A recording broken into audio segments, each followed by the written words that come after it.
Okay, we're okay. Welcome, guys. We're back for another TRU-MON show. With yeah, it's a program double today. We're on twice, but this time it's with Mr. Santos Bonacci again. How are you? Great, thanks, Yannick. Yourself? Yeah, great as always. And girls, how are you again? Good. Welcome again to the Truman Show, everyone. Yeah. So I want to take the opportunity. It's a very great, good synchronization that I was sitting on my desk before, and I was like, what a great synchronization. Ishtar holiday, Babylon holiday, to talk about it and for Santos to explain us how Babylon, how dirty Babylon is, and all the what Easter is all about. Because a lot of people think that it's about picking up eggs and rabbits and stuff like that. Yeah, that's part of the tradition. There's something attached to it in that sense, but it's a lot more than that. So maybe Santos can instruct us on a couple of stuff that we might not know already. Yeah, look, it'll be my pleasure.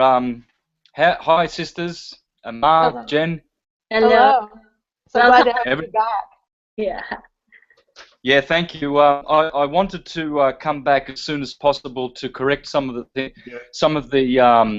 misspelt words and some of the points I made last week. So I'll get to that eventually, but we'll deal with Babylon, shall we? And this festival called Easter. Easter means the Eastern Star.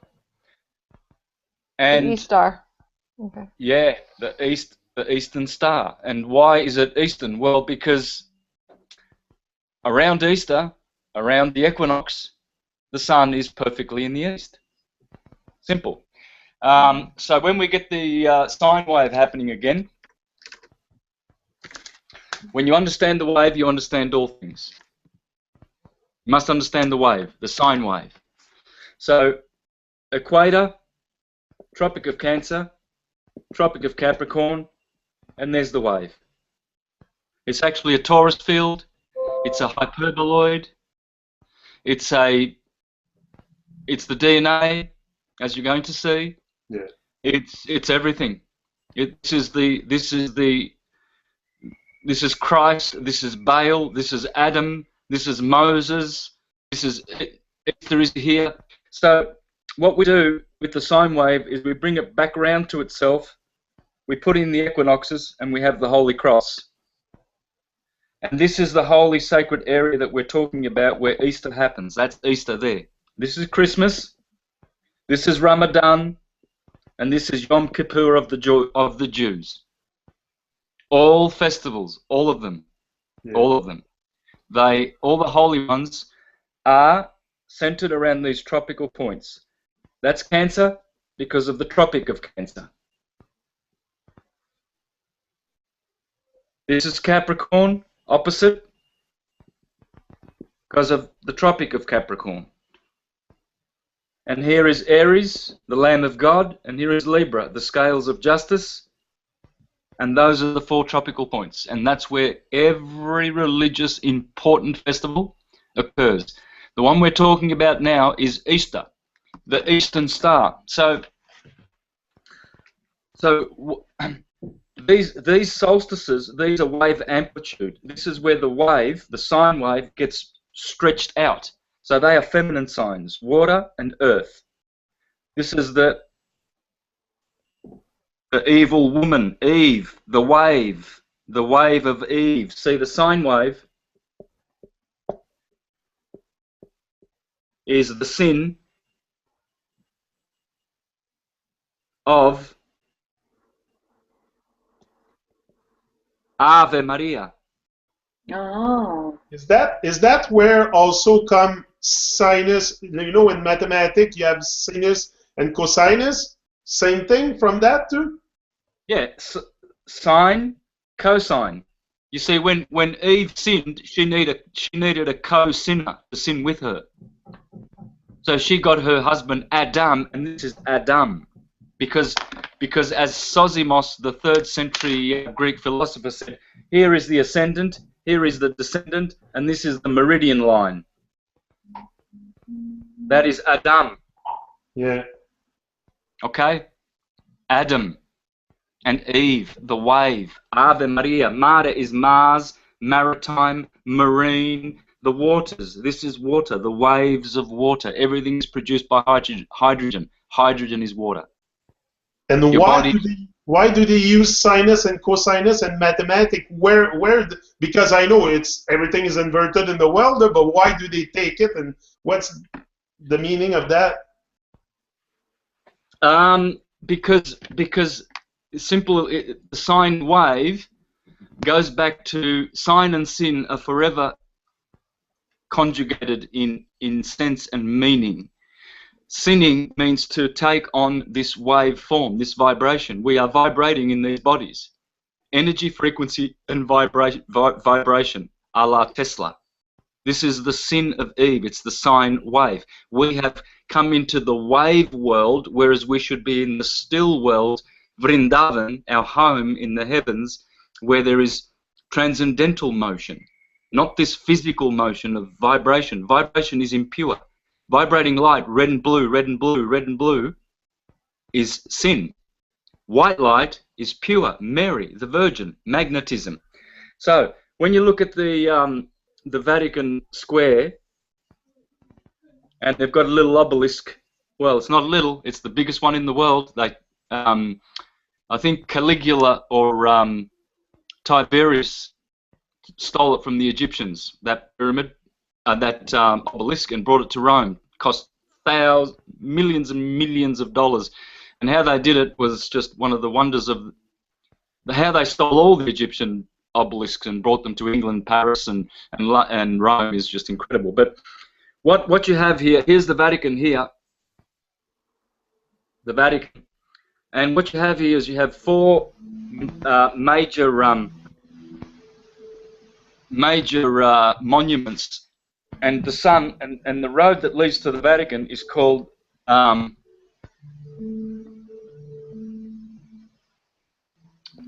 remember this road. I walked down this road in 2013 and explained this. You'll see a video on YouTube with me and some Italians, and I did it in English and Italian and explained this wonderful. This is the same as the English flag, okay? The Union Jack. Yeah, I remember that in one of your videos. Okay, if you understand this, you'll understand this is Easter. This is perfectly due east. This is perfectly due west. The Vatican is lined perfectly east-west along this road. La Via della Conciliazione. Hang on a minute. La Via de Lucifer. Sheila.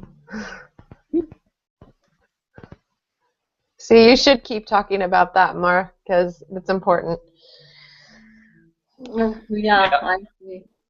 Yeah, let me show you this road, guys.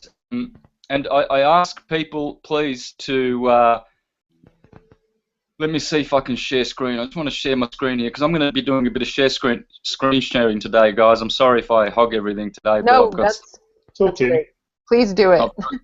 I mean, at some point we need to come back to what you were saying about Easter and how would it happen in the Capricorn and in the, well, I couldn't understand exactly what it means. And okay, it's the star of the east, but how is it connected to Babylon also? Oh yeah, we'll get to that. Don't you worry about that, sister. Baby London. There's the connection. London is baby London, the child and first progeny of Rome. We'll get to that. Can you see my screen? Yeah. That's cool. Okay, you'll see if I actually enlarge that, you will see. I think there are along the side here where my cursor is. You'll see 12 pillars. 1, 2, 3. I counted them. They all count to 24 pillars, and it leads straight through. There's the obelisk in the middle. See that obelisk? Yeah. Okay, and there are 12. Actually, there are 13 statues on the top. Jesus with his 12 apostles on the top here. There's the dome. Make a note of that. And there are 24 of these pillars, like or leading. They lead all the way down. And this road's called La Via della Conciliazione. Okay, let's go back now out of screen sharing. It sounds like conscious, isn't that word? Okay, tell me when you're back on me. Not yet. No. There you come. There you are. Yes, hi. All right. So what we saw, we looked down that way, and then we looked past this obelisk, and then we looked at the Vatican, and it had 12 pillars across the top here. It had 1, 2, 3, 4, 5, 6, 7, 12 statues up here, and you would have noticed here there were some monuments. I asked people to have a look at a video called Christianity Revealed. It's a 10-minute video on YouTube. Christianity Revealed, Sun Worship. And you will see this is the Union Jack. Jack is Jacob, the Sun, the Christ, the Sun, the crested one, Krishna. All things go back to the Sun.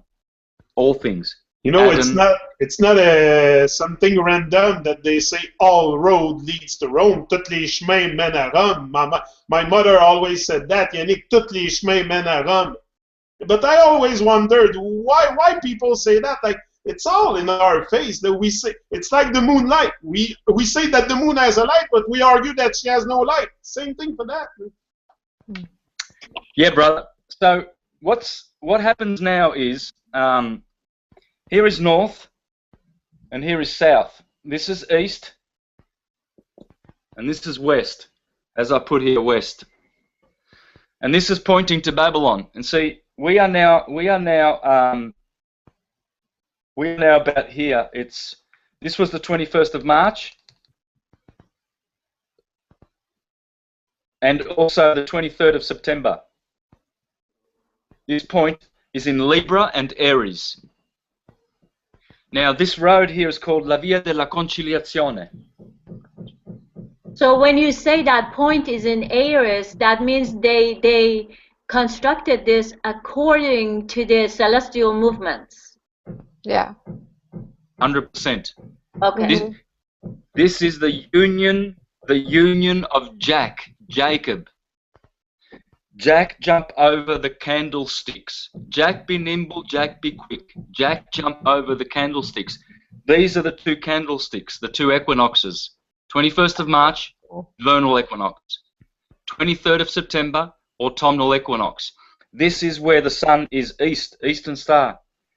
Easter, the eastern star. That's where you celebrate the eastern star. Here in the south, this is winter. This is the 21st of December. The sun is heading this way now because we were here on the 21st. We are now here, and the sun is going this way to that solstice. When the sun rises in the morning, when it hits that solstice, a shadow is cast on this statue here on the promenade. They've got a curved colonnade here. Colonnade.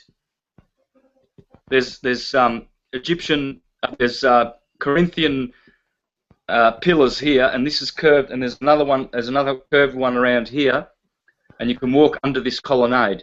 Now, conciliazione means to reconcile. Please, let's have a look at this word. Conciliazione means to conciliation. You just have to replace that word with a T, that Z, and get rid of the final E, and you've got conciliation. Everything is reconciled here. This is the road of reconciliation, to reconcile the sun, to union Jack, to bring Jacob back into union.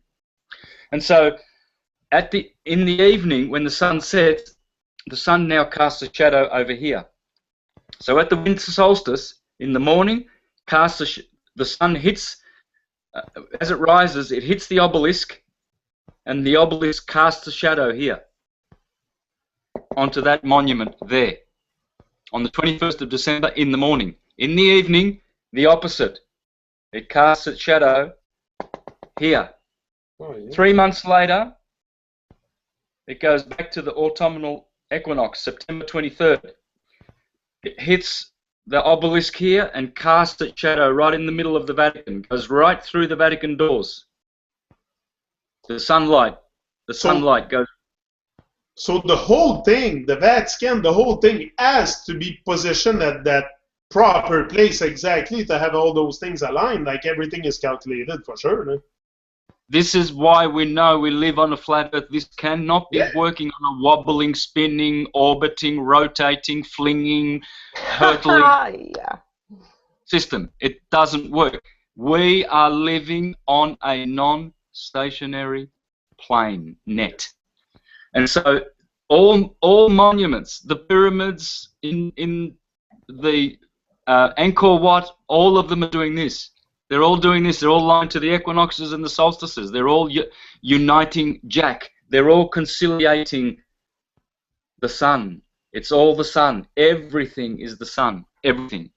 Radharani, Buddha, Adam, Moses, Abraham, Noah, they are all the sun. So And 3 months later. they are all men also. No, yes, but that's only in this current system. In Japan and Egypt, the sun was always feminine. In Japan, Amaterasu o Kamisama or Amaterasu Omikami is feminine. It's the sun. So sometimes Krishna, the crested one. See, Christ means crested one, like the chicken. The rooster has a crest. Well, the sun has a crest. It's what the queen, she wears a crown, doesn't she? There's the queen. She has a crown on her head. That's the crest. That's the sun. The crested one, the Christ, the christened. When you get christened, you get lightened by the light of the sun. Everything is the sun, but it's also the Queen of Heavens. The sun is not just the archetypes flip and flop depending on the tradition, depending on the school, depending on the mood. It's Radharani and Krishna. Well, So, in most of the traditions, it's applied to the male, and all the way through, and that's why all the prophets are also male. yeah, in this current Kali Yuga and the patriarchal patrix system, yeah, but Yeah, we know that the real system is the matrix, and it's Isis. The Milky Way is Isis. We come from the Milky Way, and we know that she is the mother of God. There's no mistake why the Catholics and all the other traditions have a mother of God. Matter, matrix, material, math, numbers. She rules with her numbers and her letters. So 3 months later.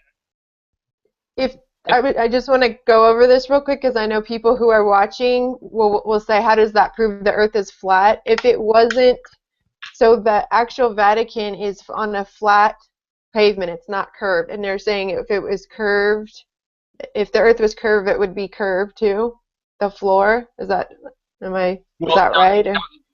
No, it doesn't have anything to do with the flatness of this particular St. Peter's Square. It's like a sundial. Yeah, this could be curved, this could be flat. It's got nothing to do with that. What I'm saying is, for all these to align, and the pyramids and all the other monuments of the world, for thousands and thousands of years, they all point due north, they all point due west, east, south, perfectly aligned to the equinoxes and the solstices.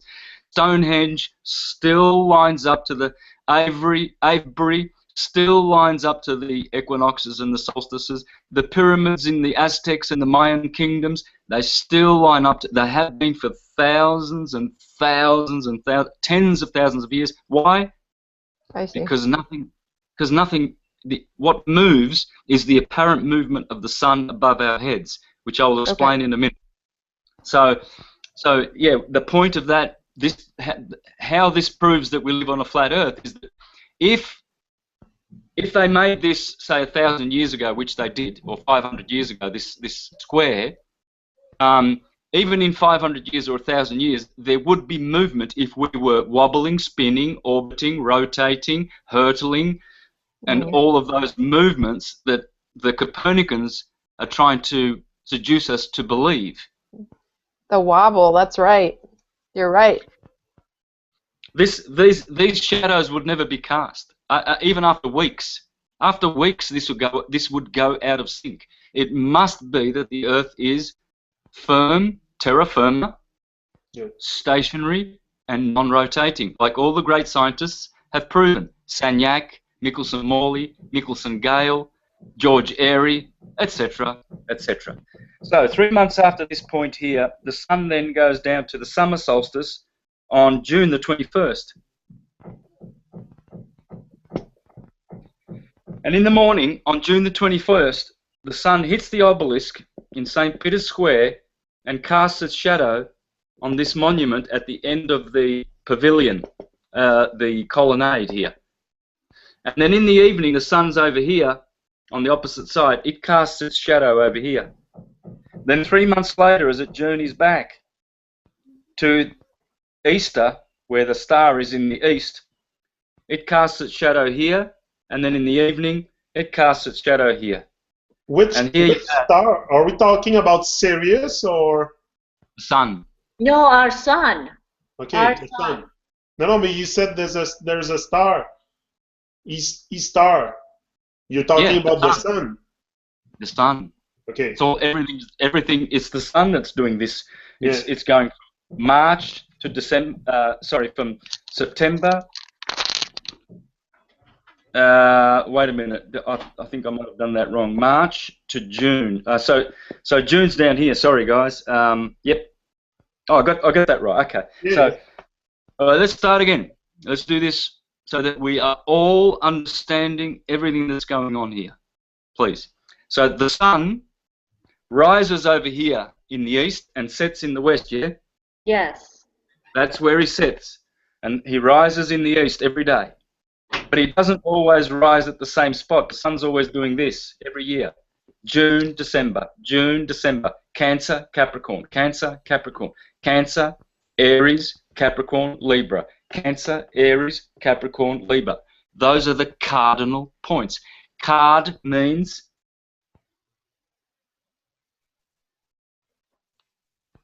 and this is why the Roman cardinals, bishop, cardinal, pastor, all of these words come from the stars. Minister, moon star, cardinal comes from the stars.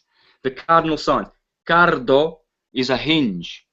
A door opens on a hinge. These are the four portals. The four horsemen of the apocalypse. Cardiac, the heart, cardiology, everything it has to do with the heart. That's the same thing. Yes, cardiac. Yeah. So the cardinal points, so when the sun is here in Easter, he's now, sorry, I got this wrong, this arrow before. See, these are the things that when you're not paying, see, I don't rehearse any of this. When I get on a show, I don't have any notes. I have never, ever, ever done one show in my life where I refer to notes. Never. It all comes from my heart, man. All of it. There's no script here. There's no script, but I got that wrong. In March, we're here, not here. We are going down. We are going up to June. Yeah. So you guys are starting to get hotter, and in Australia we are getting wet. We are getting colder. So when the sun is at Easter, and it's conciled on la via della riconciliazione, reconciled. Then it must go to the Tropic of Cancer, go back through Libra as it falls. This is a fall. The sun falls and it goes all the way to the December in the south. There's the south. South is this way. North is that way. Okay? Okay. And so you've got Easter, Ramadan. This is why the Muslims fast for a month, because Ramadan is all about mourning, because now the sun has to go all the way up here and it falls. The sun is now falling as it goes from north to south, from the Tropic of Cancer, it has to go to the Tropic of Capricorn, where it falls. So they fast for the sun. And then when it goes through here in Libra on the 23rd of September, the Jews mourn and fast, and they have what's called Judgment Day. Now, funny, now stop a minute. The 23rd of December is called Atonement Day.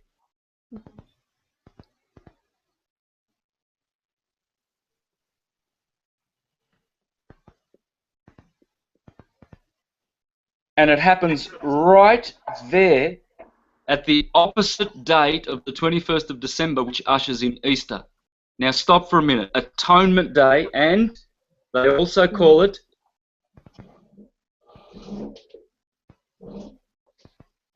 there should be an E in there, Judgment Day.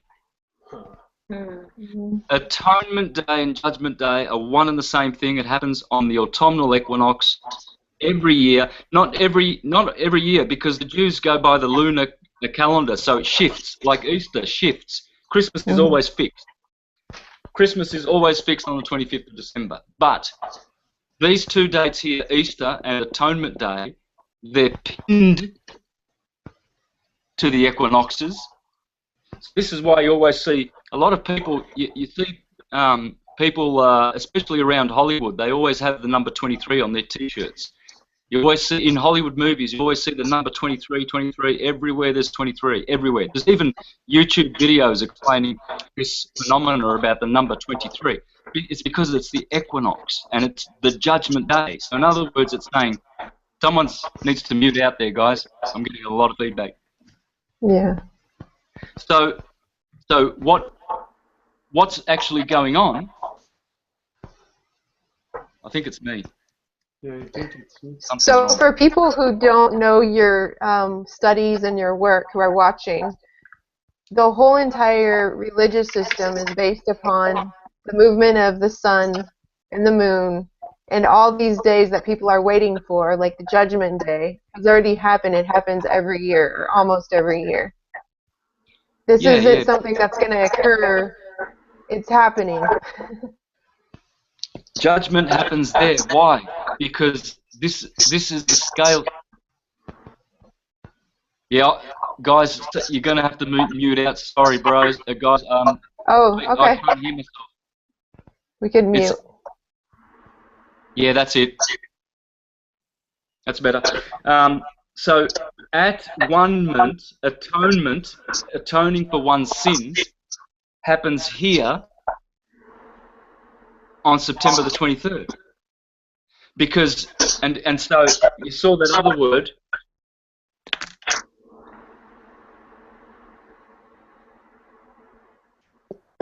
Why is this road here called the road of conciliation? Reconciliation. Because the sun is reconciled. Union Jacob. Jacob has been united. So Jack, be nimble, Jack, be quick. Jack, jump over the candlestick. These are the two candlesticks. When Jack, the sun, jumps over, he is continuing to go around in his circle.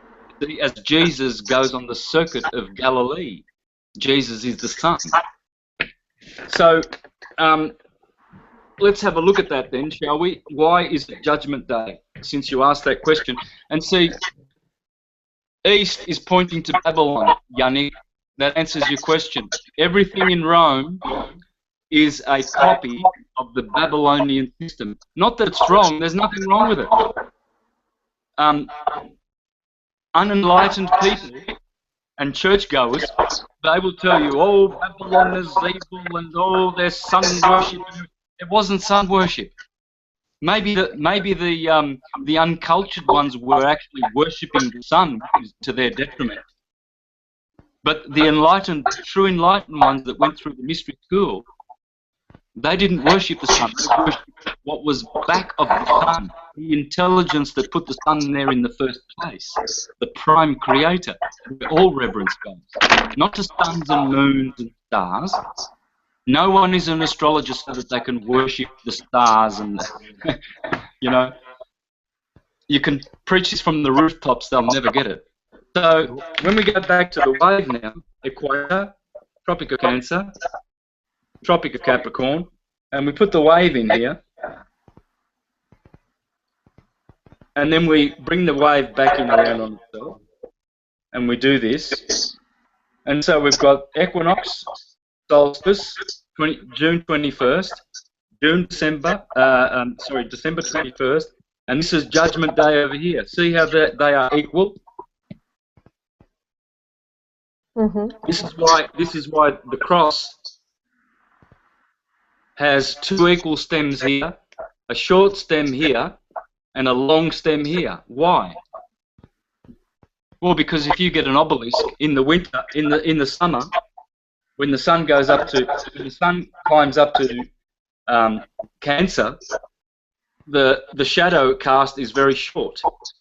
But in the winter, when the sun is here at the Tropic of Capricorn, and you have an obelisk, a sundial, you will have a very long shadow cast because the sun is low in the sky. Never heard of that one. Never heard of that one. The shadow, the cross. I heard some stuff about the cross, but never in that way. It's So when people say they, why are we having such bad feedback? Yeah, something's wrong, isn't it? I think it's Mar, maybe. What is it? I turned everything. Huh? You have to put earphones on. Okay. When people say, because I've been watching your stuff for years, and people say, well, there was a Jesus because there was many people who claim to have seen his death, and they were reporting it and reporting it and reporting it. How do you respond to that?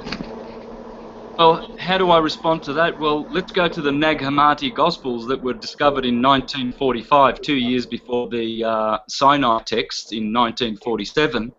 And we have 11 books filled with Gospels to Jesus that predate the historical Jesus. And they saw St. Thomas there also. They saw Jesus and Mary Magdalene, and he was crucified. Yes, because this is what they are seeing. This is the gospel.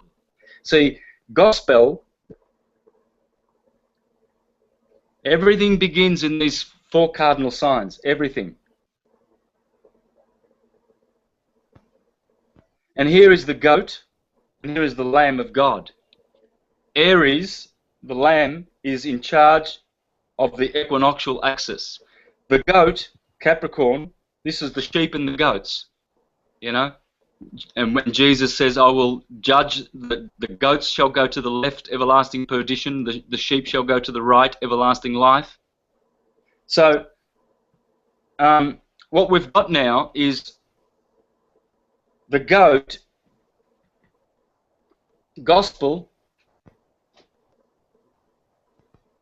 All the Gospels are true. Yes, they saw Jesus in a literary way, not a literal way, because Jesus, the Son of God, did not come into the body of a man, literally. He came transcendentally, literarily. And so what we have here is goat. This comes from, gospel comes from goat, spell. Old spell. How do I know? Because the Greek word for gospel is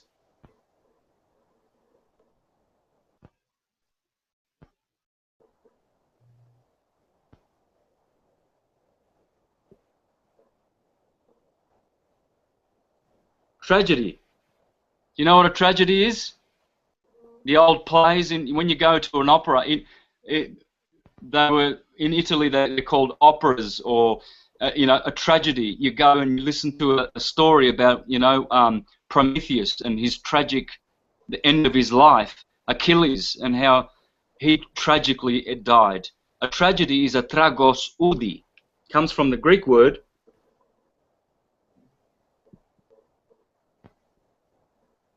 tragos, a goat, and oudi, ode.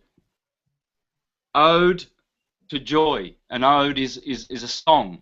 So a gospel, a goat spell, or a goat song, or God's spell, you can even put God there, God and goat, as many esoteric teachers have ever said, the lamb and the goat are always symbols for God. Goat is God, lamb is God. The tribe of Gad of the 12 tribes of Israel corresponds with Aries. Gad is God. God, Gad. It's the goat. It's the lamb of God. Because these two animals control the solstices and the equinoxes. And so this circle, this spell, this circle, circle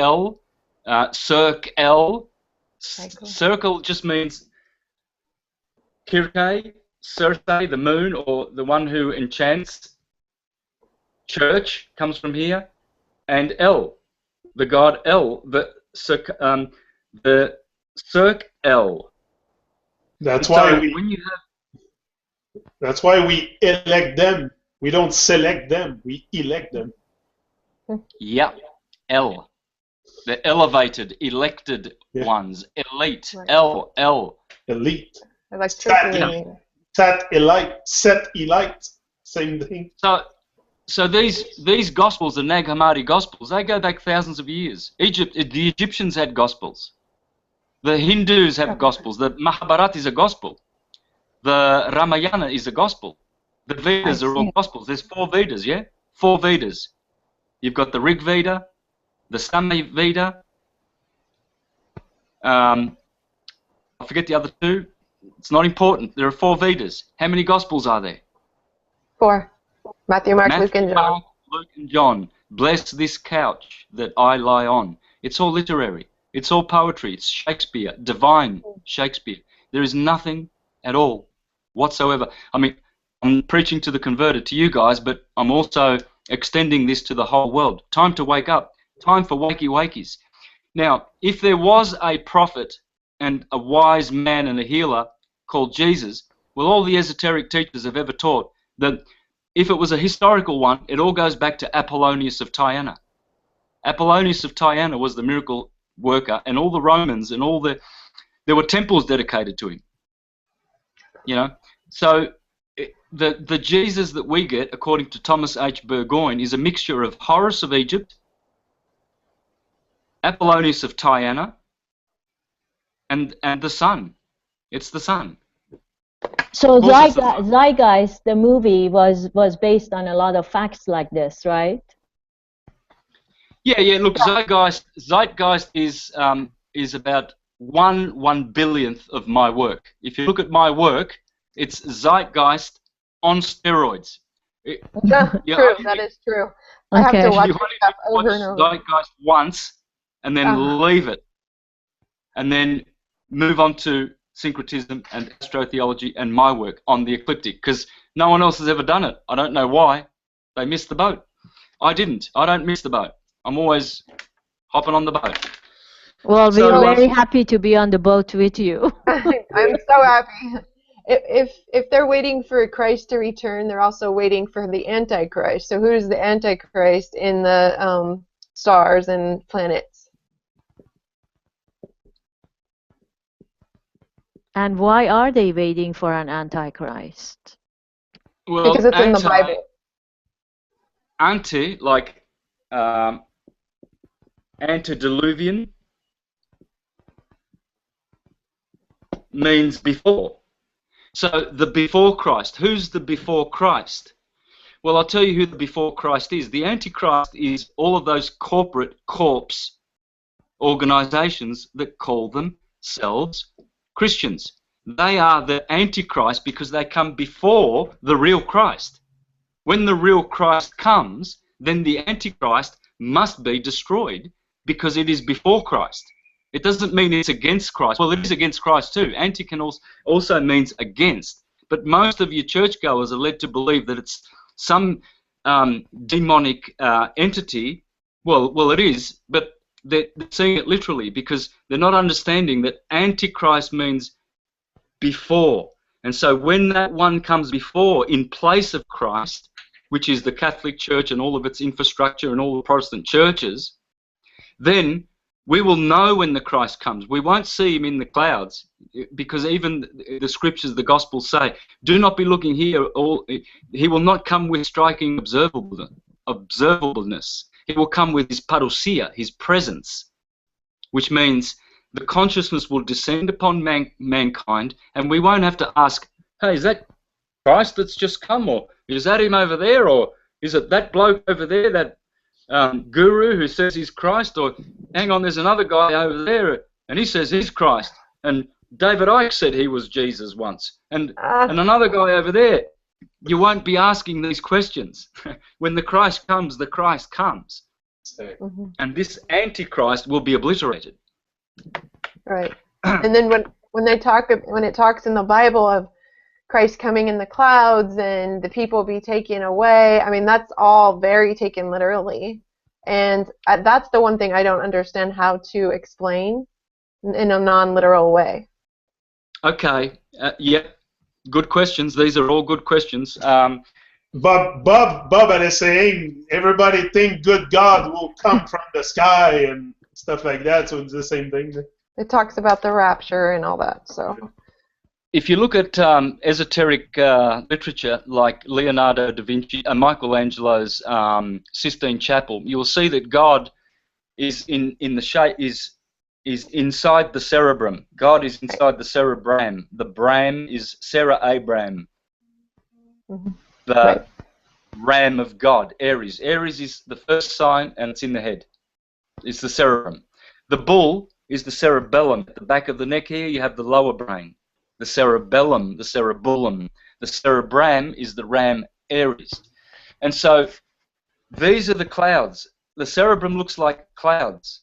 Oh. And the Lamb of God, Aries, is coming in the clouds. In other words, here, from the claustrum, just underneath the cerebrum, is the claustrum, the Santa claustrum, Santa Claus. And okay. there is... Sorry? I just said okay, I'm sorry. Yeah. And there is a secretion which comes from here, and it's called the chrism.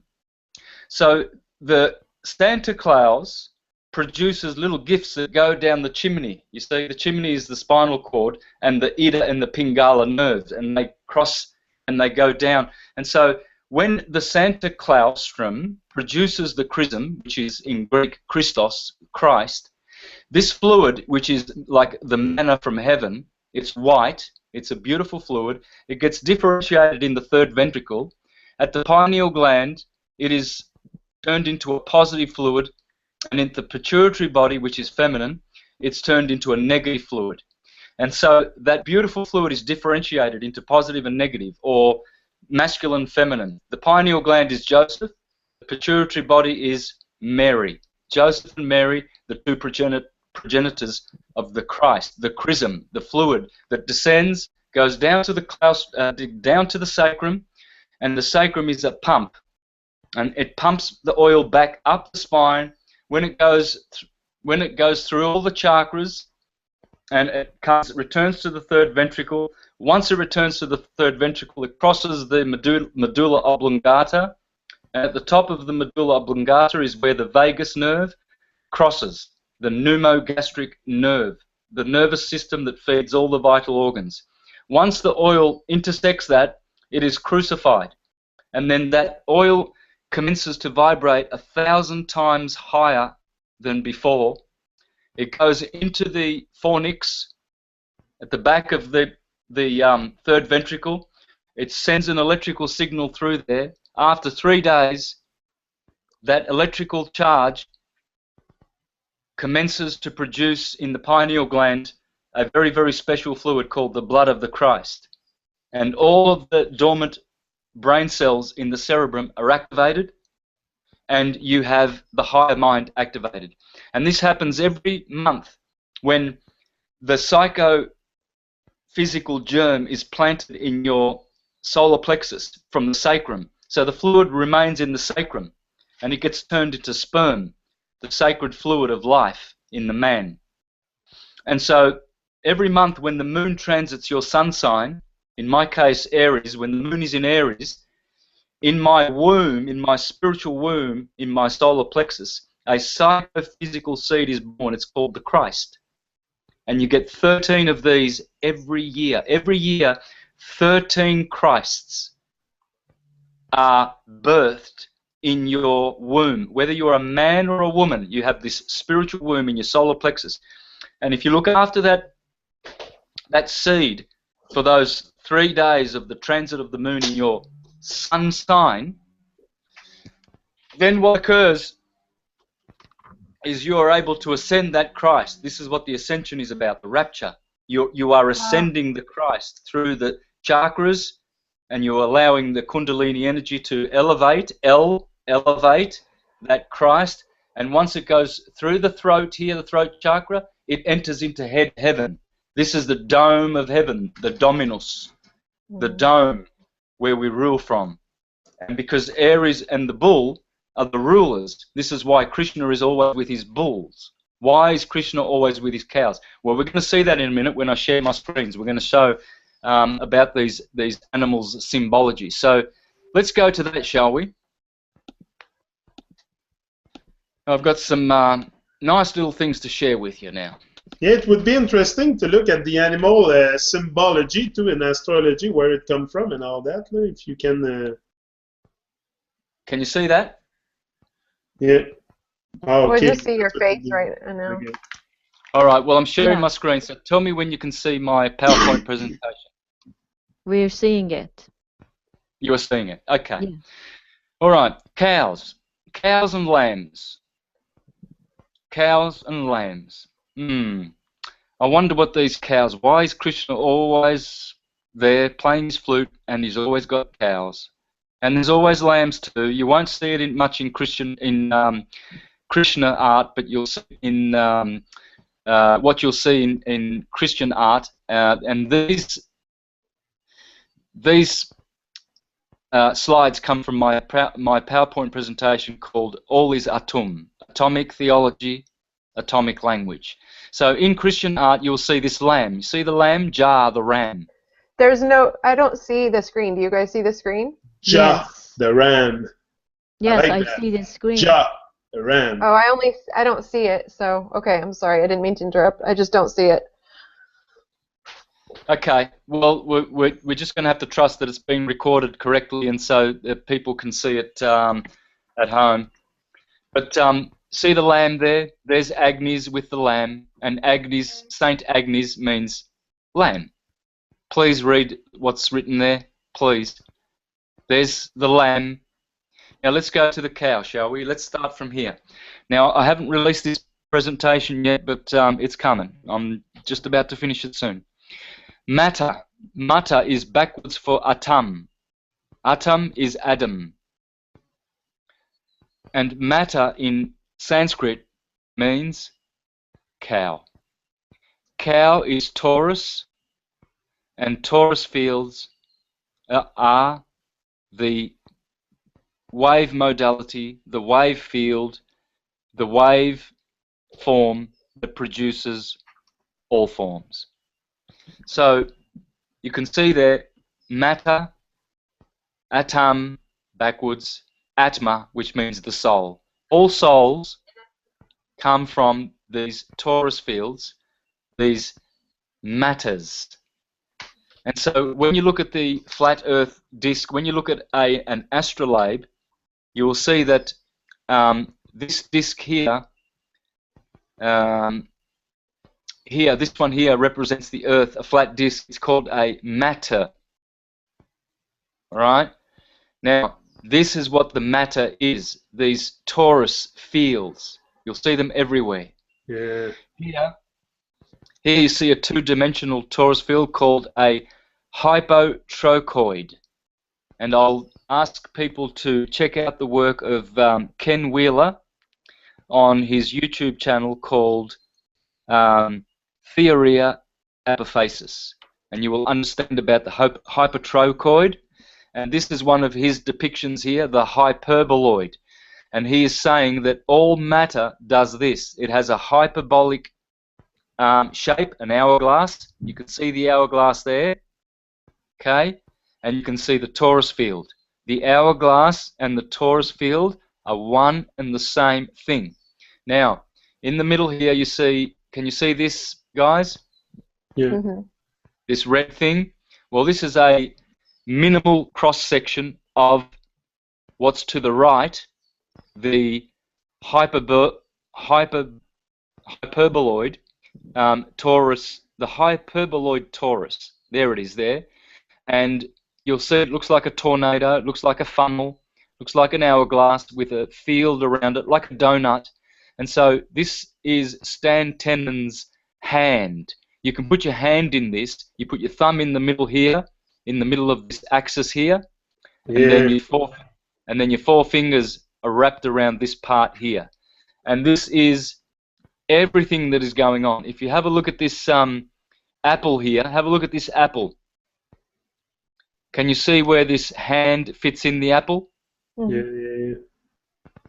Yep. Okay, now can you see them in the middle of the apple? There is a disc. This is the flat Earth. This is what we are living in, guys. We are living in an apple. The dome is an apple. Apollo is the god of the apple. The apple is the hyperboloid Taurus. Here is Frank Chester's work and the Chesterhedron. It's the shape of a bell. The bell is Baal, Belus, the god Bel. That's why you always have bells in church, because that's where you go to worship Baal, the sun. It's the Holy Grail. See the cup here, the Holy Grail. It's an upside down bell, Baal, the bell. Now this is very interesting because, sorry? I was going to say, even the very elect shall be deceived. Exactly, and they're getting deceived by literalisms and false prophets. Well, I have to ask one thing, because someone that was talking to me yesterday that is an expert according to himself about these things was talking about the Taurus fields and telling me that there is no way we can be living on a flat earth because everything has a Taurus field, and because of that, earth has to be a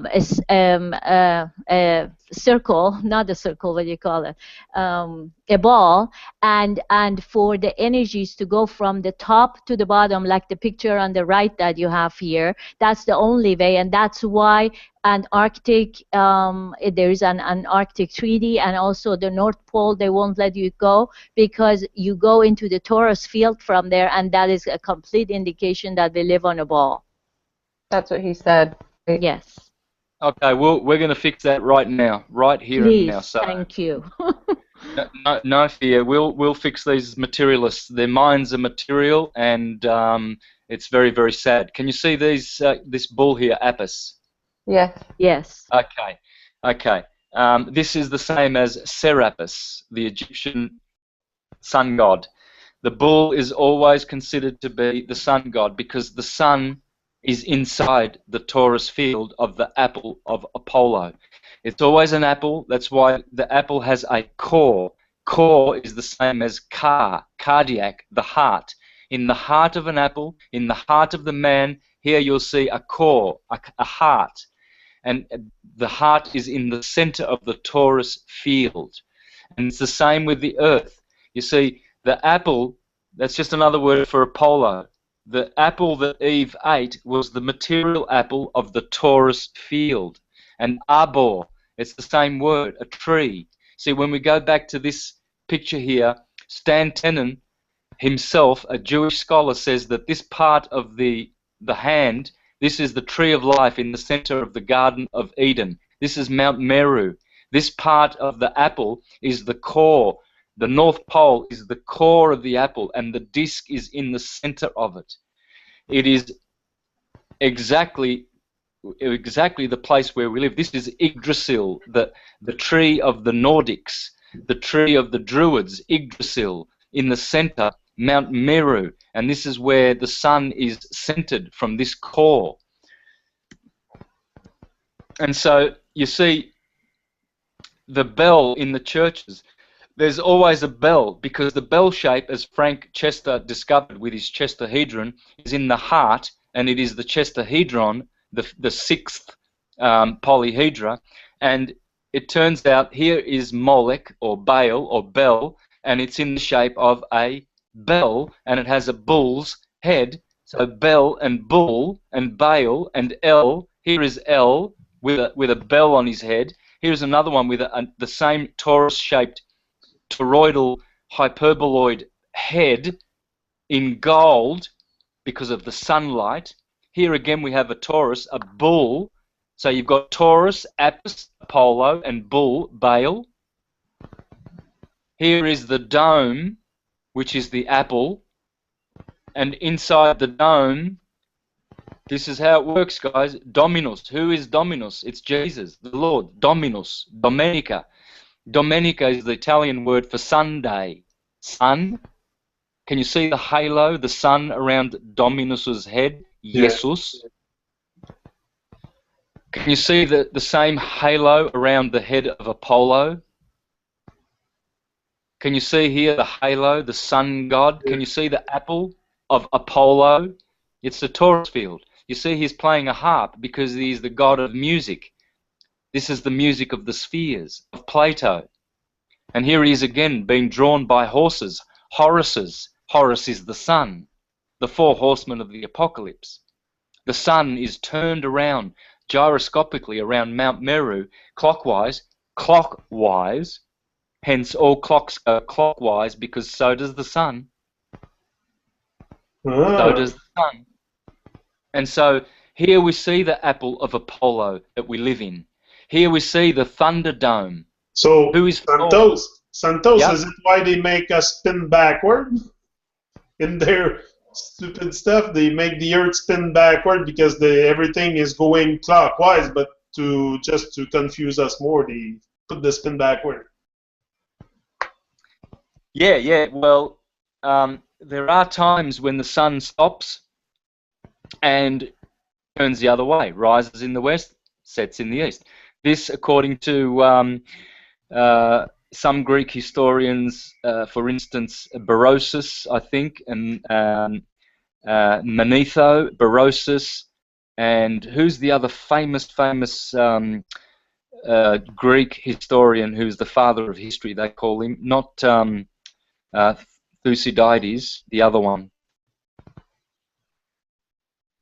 Anyway, he went down to Egypt, and the priests there at the Temple of the Sun at the city of On, told him that they have records of this happening 4 times in their history, where the sun has changed from east to west setting and west to east.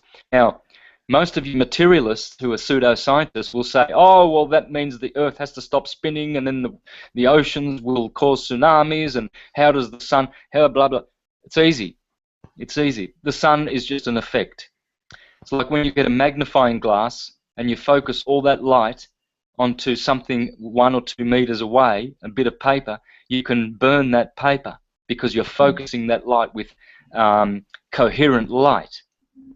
And so that's how the sun is. The sun is not actually a solid object. It is an effect of other rays that are beamed onto it. And so it's easy to stop that beam as the sun is traveling 1,000 miles an hour in the sky. It's easy to stop it in its tracks and just shoot it the other way. There's no harm done. There's nothing. No one suffers. It's just all you do is you stop the dial in the middle and turn the other way. Simple. So what do you mean that it is the effect of other lights? Well, it's the effect of something happening locally. The sun may actually be encased in some sort of a glass structure, or it might be reflected off the dome, the glass of the dome, the crystalline sea. It's a glassy part of the sky, of the starry heavens, as it gets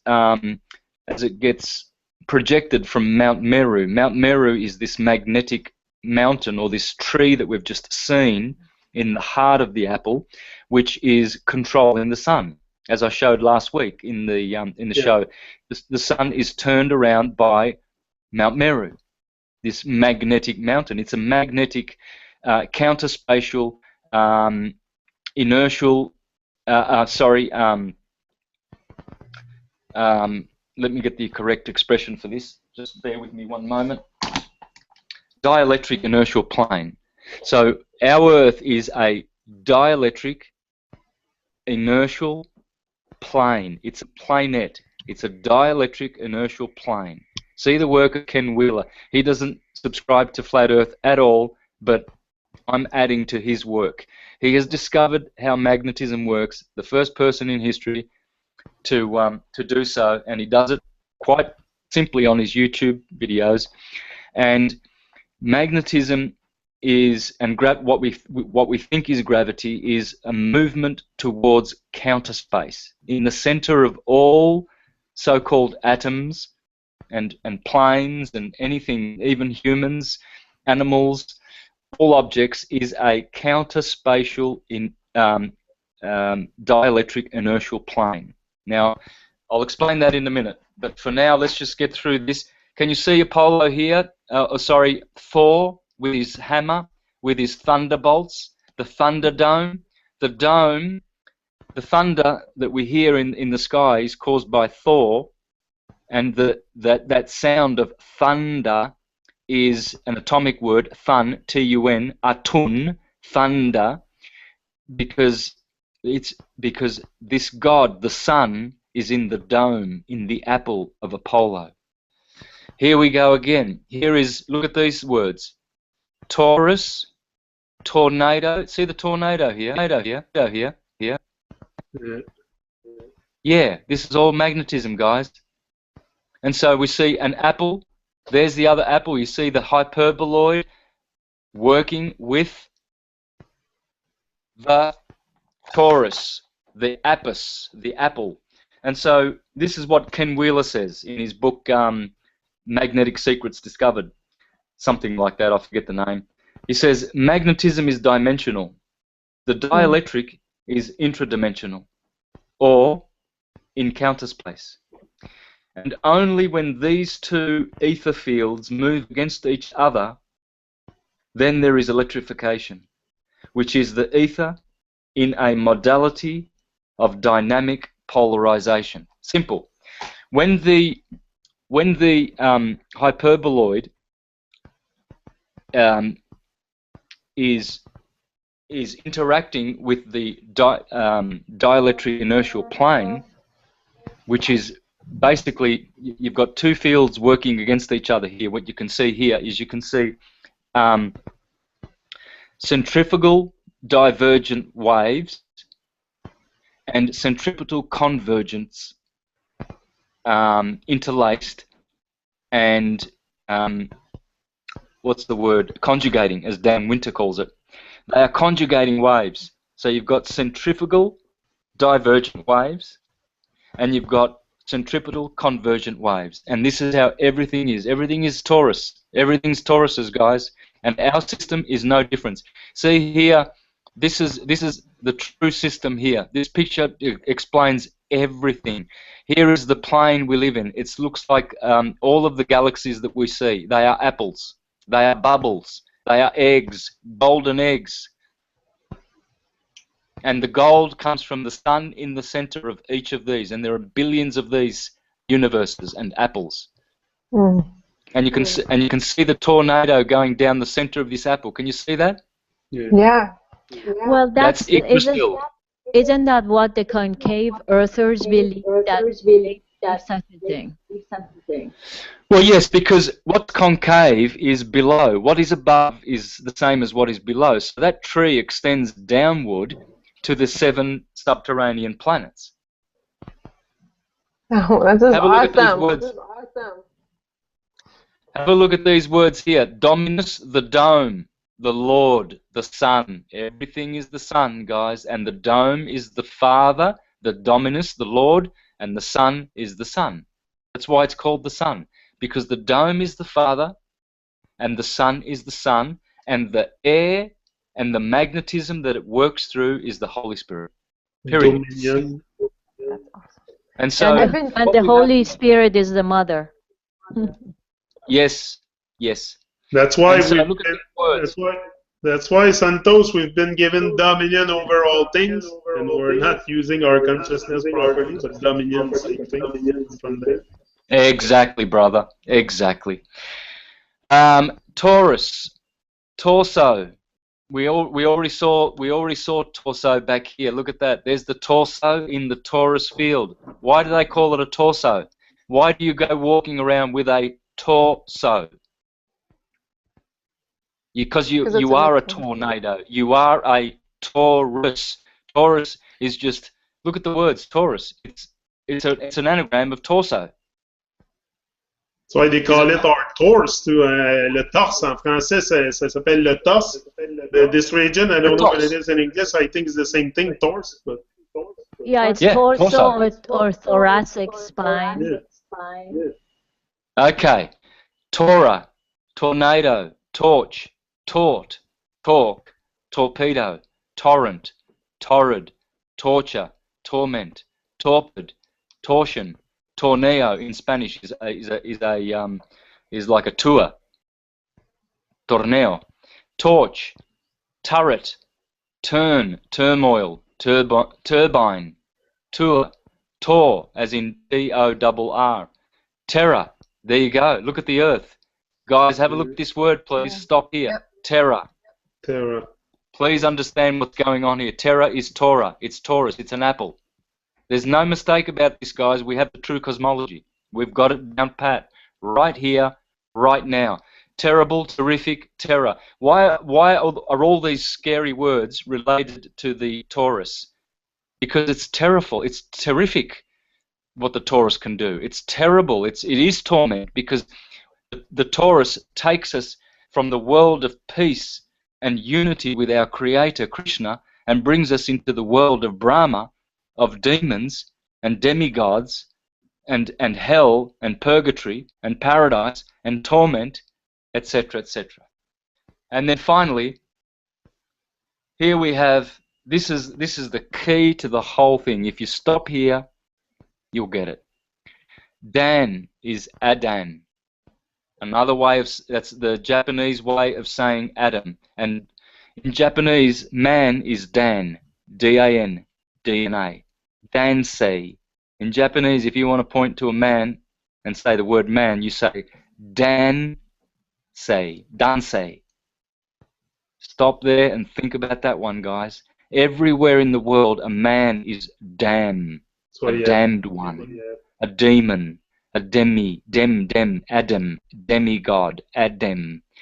And we have, and so we see here the dome, same letters, M and N are interchangeable. So a dome is the same as saying DNA, and DNA is actually well. Let me find that.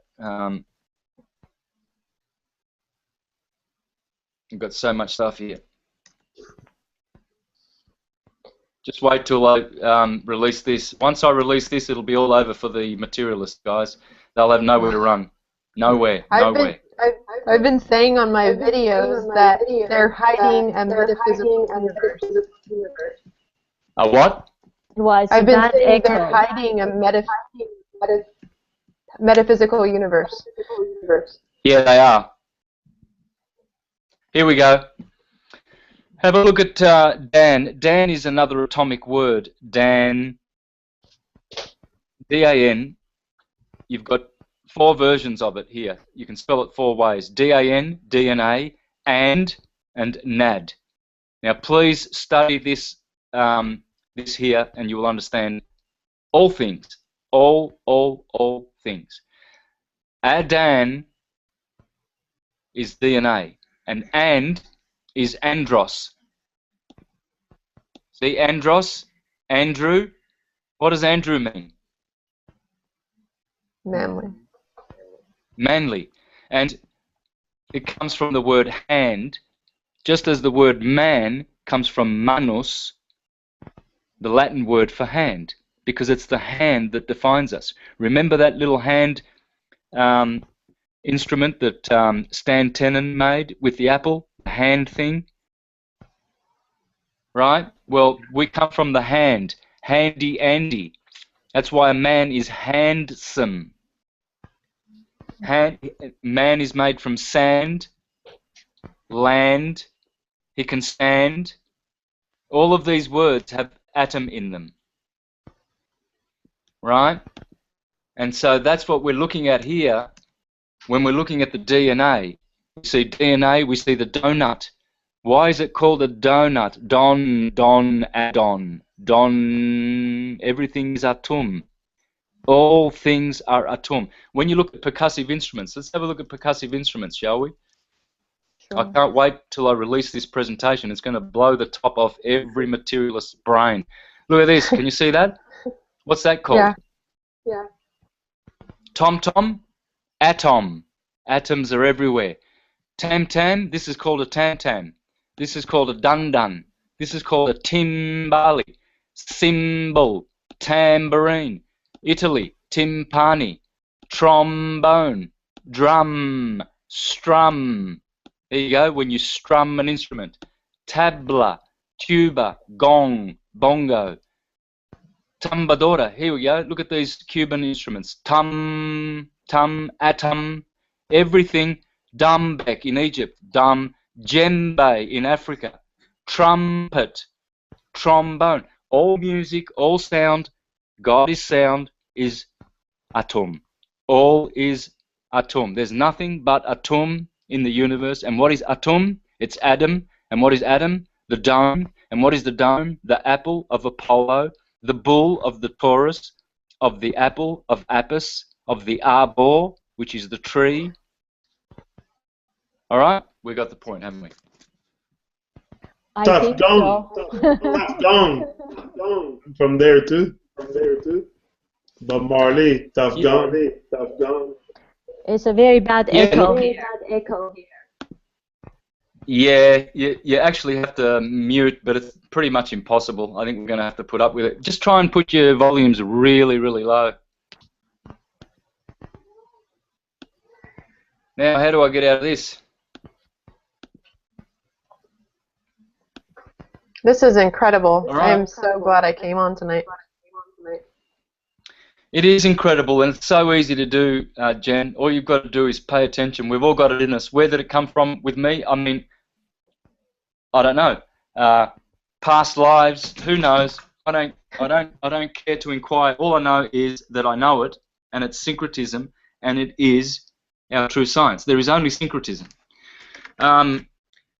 Going back to Babylon, brother, I want to explain something else here, which is very, very important, because Babylon is the key here, Baby London. And Baby London rules us with admiralty law, yeah? Admiralty.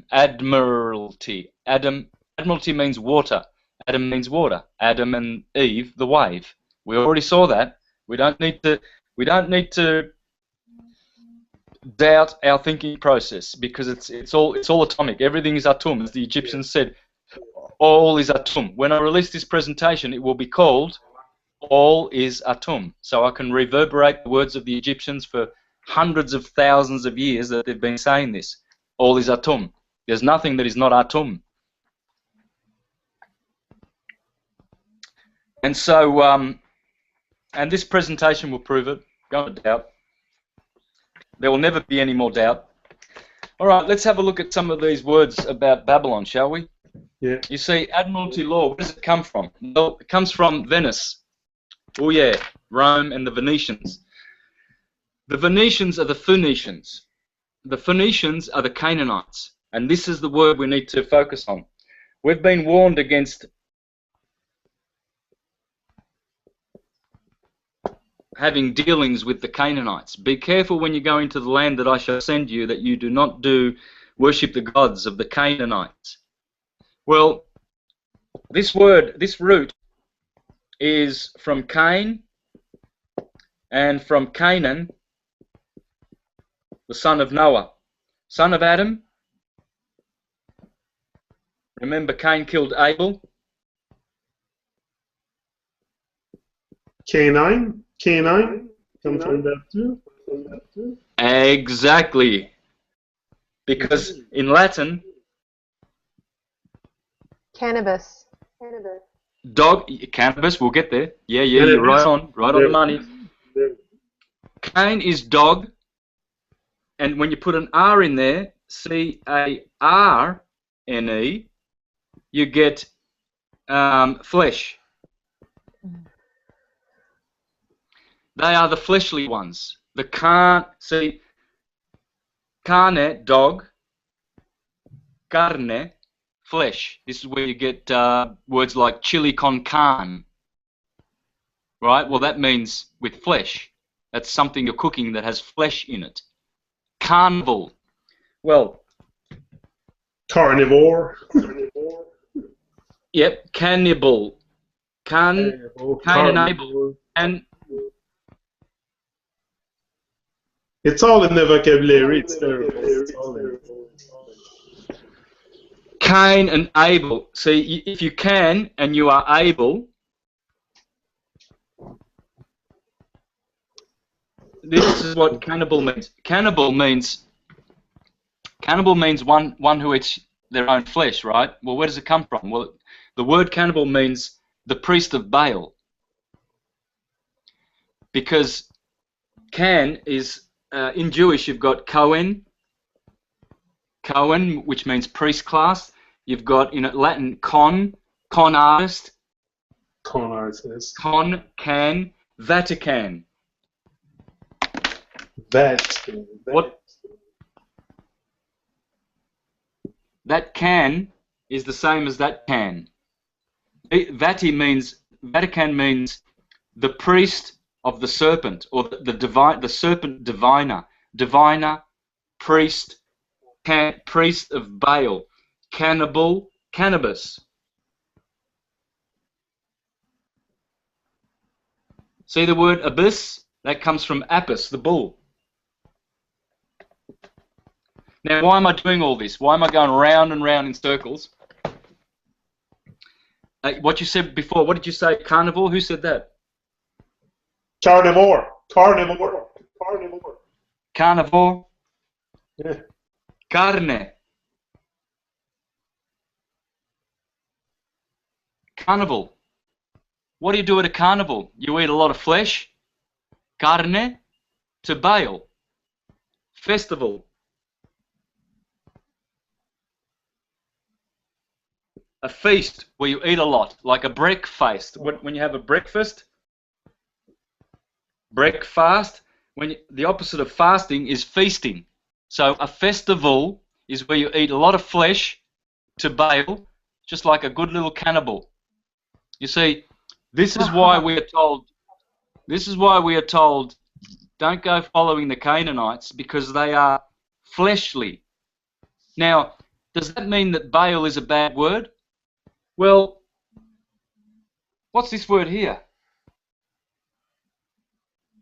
Do you know the name of Christopher Columbus? That's his real name. Cristobal, eh? Christ and Baal, it's the same thing. You look at pictures of Baal and you look at pictures of Christ, it's exactly the same thing. So what have Christ and Belial got to do with each other, as the scripture says? What fellowship does Christ have with Baal? Well, it's the same thing. Cristobal Colon. Christ and Baal. And so this Baal thing, there's nothing wrong with this, but it's the carne, the flesh, and the dog. See, the dog and the flesh. Dogs eat flesh, right? Yeah. So carne will eat carne. A canine will eat carne. Carne. And so this is why in the land of Canaan, where they are eating flesh, we've been warned not to eat flesh. Have a look at all these so-called Christian churches. They're all flesh eaters. The Muslims, they're all flesh eaters. This is totally an aberration. It's disgusting. It's demon worship. It's the filthiest, evil, putrefying, disgusting practice that any human can ever practice. To murder a sentient being and put their putrefying corpse, albeit cooked with seasoning and salts and peppers and whatever into their intestines to pollute their blood with the blood of the Canaanites. This is why we have to watch out for Santos, just to make a little interruption, people don't seem to be allowed, when it comes to, we're not really made to eat meat eaters, so it's like, just look at your biology, and realize that it's not eating. I cannot hear anything you said. Very cool, huh? The only one who's not echoing is Santos, so maybe it's a sign that we just need to let him talk through the whole thing. No. I'm done. I'm pretty much done. So if you've got questions, we can do those. But no, I'm not done. This is the whole reason why I wanted to come back on this show.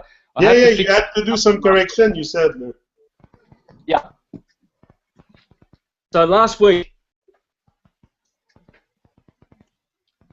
we were having a look at the flat Earth, the true disk Earth, and so there's the plane that we live on, and we have Mount Meru in the center.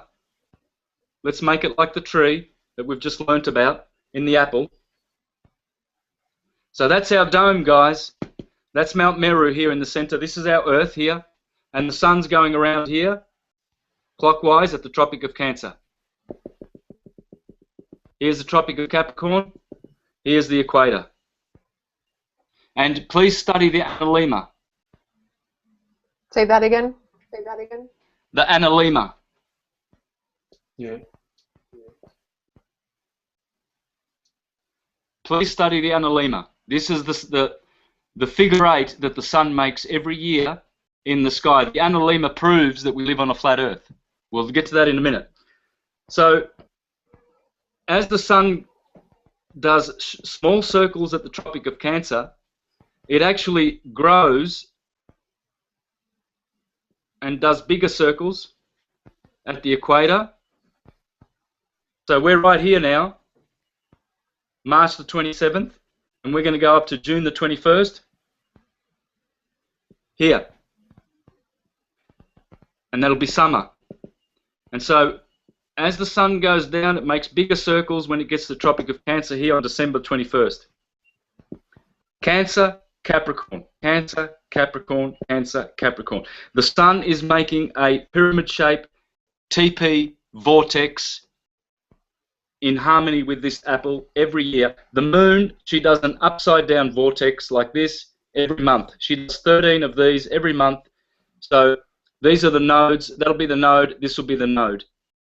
The north node, south node.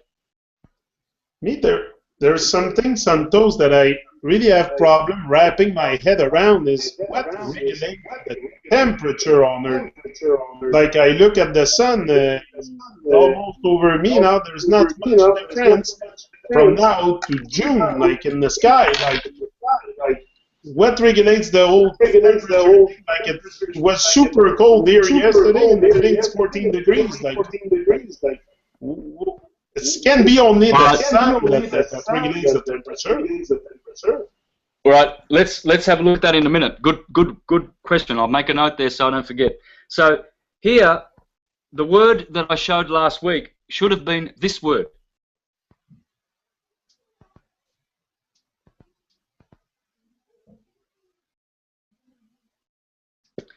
I wrote it like this.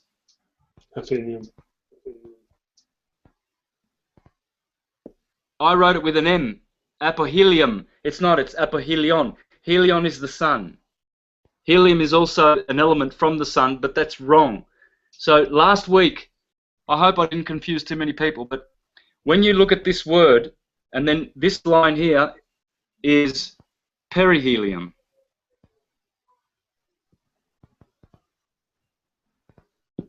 Helion. Peri means close. Apo, in Greek, apo means away or far. Close, far. Now, isn't it funny that 2 weeks after December 21st, January 4, so let's go from January 1st to January 4, is perihelion. January 4 now is considered to be perihelion, the closest the sun gets to the Earth. In the heliocentric model, they say that the sun is 4 million miles closer to the Earth. And then here it is 4 million, aphelion, it is 4 million, around about 4, between 3 and 5 million miles further away from the Earth. The point I was making is this. If you go to Wikipedia, if you just want to do a superficial search, and you put these words in, you will learn a fact. And the fact is this. that all scientists, whether they are geocentrists or heliocentrists, ball earthers or flat earthers, they all agree that the sun is variable distance from the earth. So let's not talk about that anymore. I mean, right now, we can talk about it, you know, we can elaborate and explain all this, but this is what confuses many people. How can it be that the sun is doing 24-hour circles here, and it's always doing 1,000 miles an hour? Or, well, it's not, actually. It appears that way, like I explained last week. Here, this is more than double the distance that the sun has to do. Well, let's explain how that works then, shall we? Let's say I have a torch in my hands. This is a torch. Yeah. And I'm standing like this with the torch. And I'm shining to the ground 4 meters in front of me. Now, as I shine on the ground and I turn like this, and I count to 5, 3, 4, 5. I'll do it again. 1, 2, 3, 4, 5. And I keep going around like that. Right here where my hand is, this torch has travelled only 1 meter. But over there, if the radius of my circle is 5 meters, then you multiply that by 3.14, and that's about 16 meters. So the light at the end of the torch has done 16 meters. The torch has only done 1 meter as I go around. Okay, so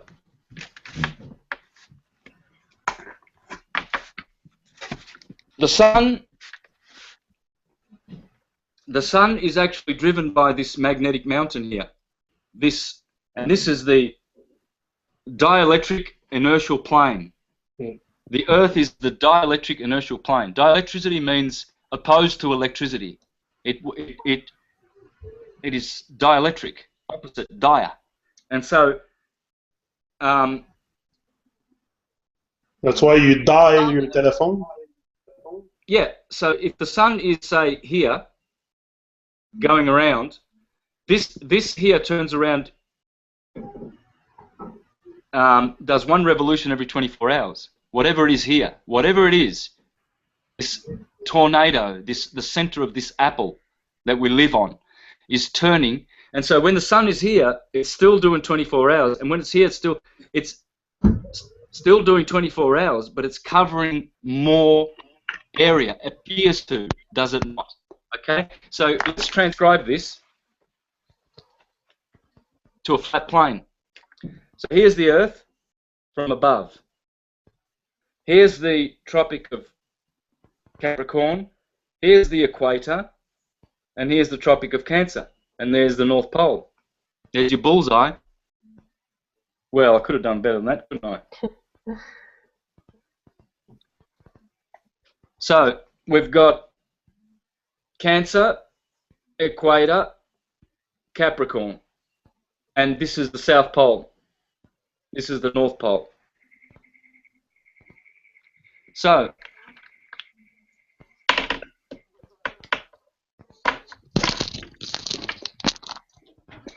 and I hope you pull up images of the analemma, because the analemma is pretty much doing this.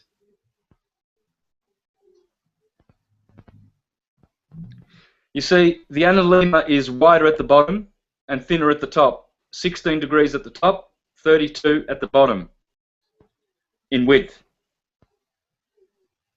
16 degrees of latitude, longitude. See, these are longitudinal lines here.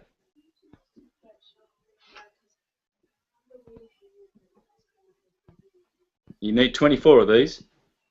24 elders, 24 hours. And so here it's 16 degrees, and here it's 32 degrees. Can you see why? It's pretty easy. Yeah, it's larger. Doesn't it look like a dartboard to you? Yes, it does. It does. Yeah, the reason why it's wider here is because obviously, if you take the measurement from here all the way to here, you will find that this is probably in the phi ratio much longer than this, and that's because the sun, as it goes round in this direction above the Earth, it is making a much wider arc travel, you see. And so your question about the temperature, eh? Yeah. Remember that one? Right. Well, when the sun, so Australia is down here on below the equator, if you want to look at it that way, and so the Americas will be, say, up here in sort of North America will be north of this equator line here. And so when the sun is at the Tropic of Capricorn, all of this Arctic, Antarctic, see, that's the Arctic, and this is the Antarctic, right? So when the sun is in this region, we are getting warmth in the outer ring of the Earth. And so as the sun then climbs up the analemma and it goes up to the Tropic of Cancer, and now the sun is here doing small circles around Norway, very high in the sky. Remember, the sun is high up in the sky above the flat Earth. Here's the flat Earth here. There's the Tropic of Capricorn. There's the equator. There's the sun. The sun is doing that every year. And so that's why you can see the midnight sun in Norway. Always you see the midnight sun, because it's high. You can't see it in Antarctica because it's too low. And so it goes beyond our point of perspective, the horizon, the convergence point, and we don't see its light anymore. So when the sun is here, all of this area now is warm. Around here, above the equator, inside the equator, it's all warm in the northern area, and here is cold. Outside is cold, but here is warm because the sun is here. You see? The sun is in here, and then when the sun is in the middle where it is now, it's equal. You guys are starting to get summer, and we are starting to get winter, but it's autumn over here, and it's spring for you. Why they call it spring? Is it because the sun's coming back up? He's like springing? Is it has to do with that, or why spring? Yeah, man. Well, let's have a look. Yep. And he fall because he's falling back down to the point where he's gonna die in December. So, Tropic of Cancer, small circles for the sun, ever increasing as it unwinds in its vortex. Tropic of Capricorn. So when it's here, it's the goat.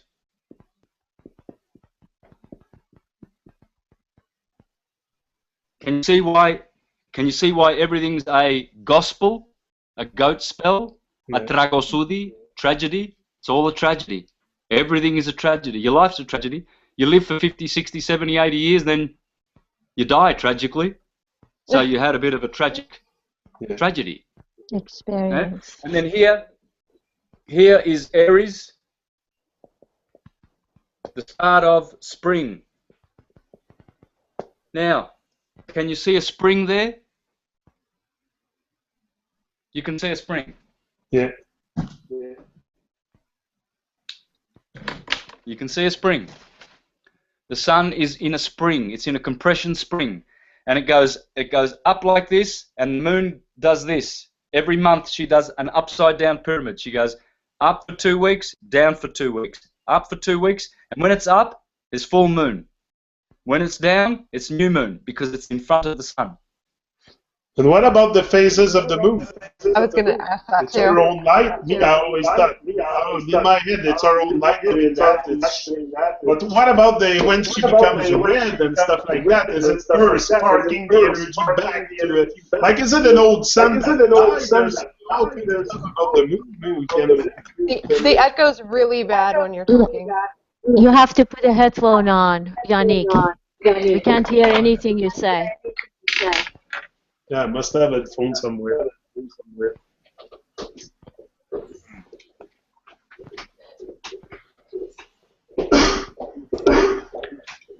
So,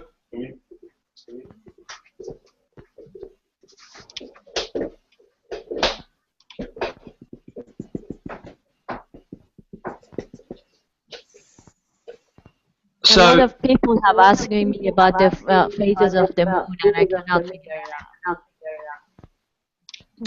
what you're going to find, discover is this: that the moon is actually getting a reflection of light from both the sun and the earth disk. It's a combination. So it's not its own source of light?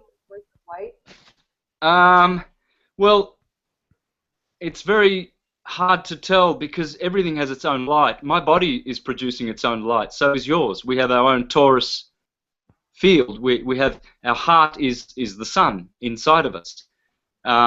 So we are a galaxy unto ourselves, but we can't see that light, right? So everything produces its own light, but it's clear that the moon is reflecting some light of the sun. But I believe that it's also reflecting some light of the earth, and this is what produces the phases. Because oh my gosh. So let's do it on I was going to do it that way, but let's do it this way. So if the sun, there's the so let's put the Tropic of Capricorn around here, and Cancer and Equator. So let's say the sun is about here, and the moon is, say, here.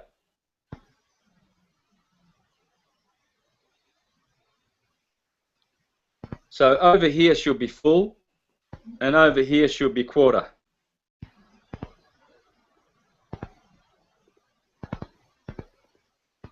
Should I put it that way? Anyway,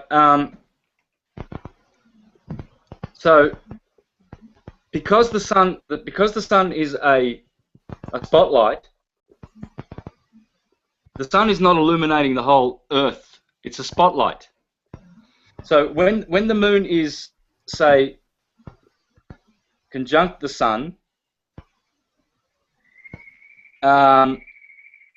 we don't see the moon until she escapes that spotlight of the sun.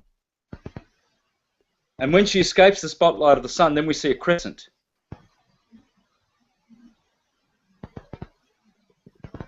See, that's the sun can only do so much light. So when, as it goes around, these people here are seeing the morning sun, the dawn, you know. And so as it pushes around, and the moon is also going around, but albeit slower than the sun, then she'll get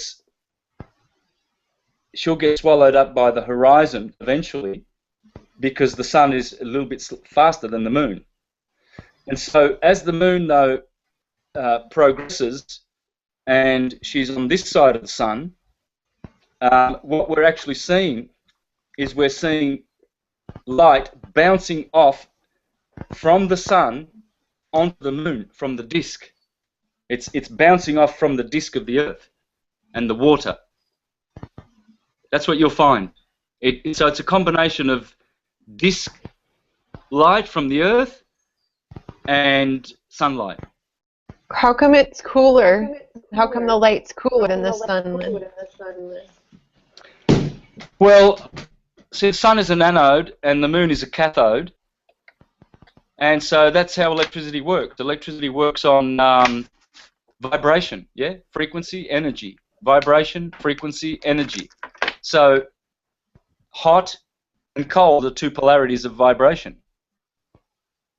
And so they are doing, you know, they're doing the anode-cathode work in the sky as they go around. And so her light is is cooling light, and the sun's light is heating light. It's just an effect in the atmosphere, really. Yeah. That's a different, completely different. I've never heard anything like this. This is really interesting. Yeah. I had a hard time thinking the light was coming from the moon, and because I was like, how could it shadow? That didn't make sense to me. But a lot of well, you'll find that are saying that it's coming from the moon. Sorry, sister. Say that all again. I chopped you up. Excuse me. A lot of the flat earthers have been saying that the light's coming from within the moon. I believe that. Yeah, she does generate light, guys. I don't know how much. She does. Because, yeah, when it's dark, you can even see light. You can still see light from the dark side of the moon, from the dark half that's not illumined by the sun reflecting off the earth. Okay, it's a combination. You can tell because even when you look at where the sun is and you see the moon, you can see that the crescent of the moon is distorted in relation to the sun. It doesn't work. You can tell it's not directly the sun. It's not directly the sun causing that crescent on the moon because it's out of. What I mean by that is this. You'll find that I don't understand this at all right now. I kind of get it more, so I can kind of, if we spend some time together, I think I can explain it a little bit. I follow. When you look at when you see the sun and the moon in the sky together, pay attention, pay close attention, because if it's only the sun that is causing the light on the crescent moon, then this is what will happen. Okay, you'll see.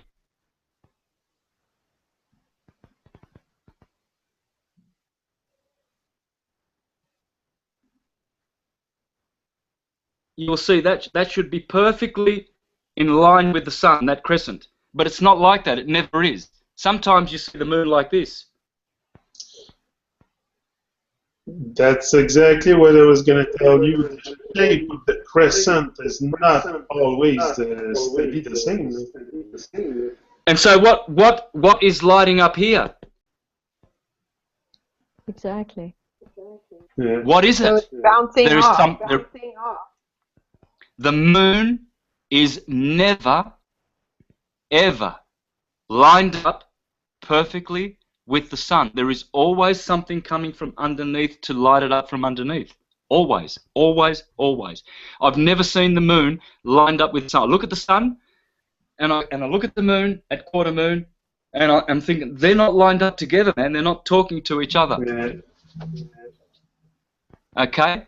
So and so the moon doesn't have the light of the sun. well, it does. It is the sun causing the light, but it's reflecting off somewhere else and contributing to light it up from two areas. It must be from two areas. Could be more. Could be more. I don't know. I don't think anyone has the answer to that. I don't think anybody has the answer to that. But clearly, yeah. all the spheres above us, Moon, Mercury, Venus, Sun, Mars, Jupiter, Saturn, all seven have their own light, and yet many esoteric teachers teach that they are refracted light. It is secondary light. It's not original source light. They say that only the sun has original source light, but I don't buy into that, because everything is a light body. Everything. So it's like the sky blue is because of the sun that the sky is blue. Yeah. I think it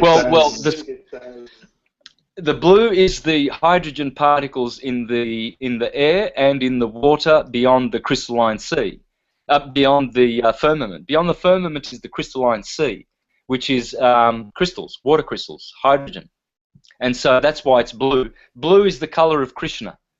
Krishna is the dome, and Krishna is also the crested sun. The dome Well, is the Father. it seems that this whole conversation is going to the sun worship, and sun being the source of all, and the Father and the Son in everything. No, he's explaining Well, that the church is worshiping on, and they've been lying. That's was the whole thing. That was about Babylon. They're sun worshipper for sure. That's their whole cosmology is based around the sun. So for sure, yeah. No, it's not sun worship. It is recognizing that all the archetypes go back to the sun. What is worshipped by the intelligent ones is the power beyond the sun, the intelligence that created the whole system. You see? The sun is the sustainer, the life giver, therefore it deserves its respect in its place.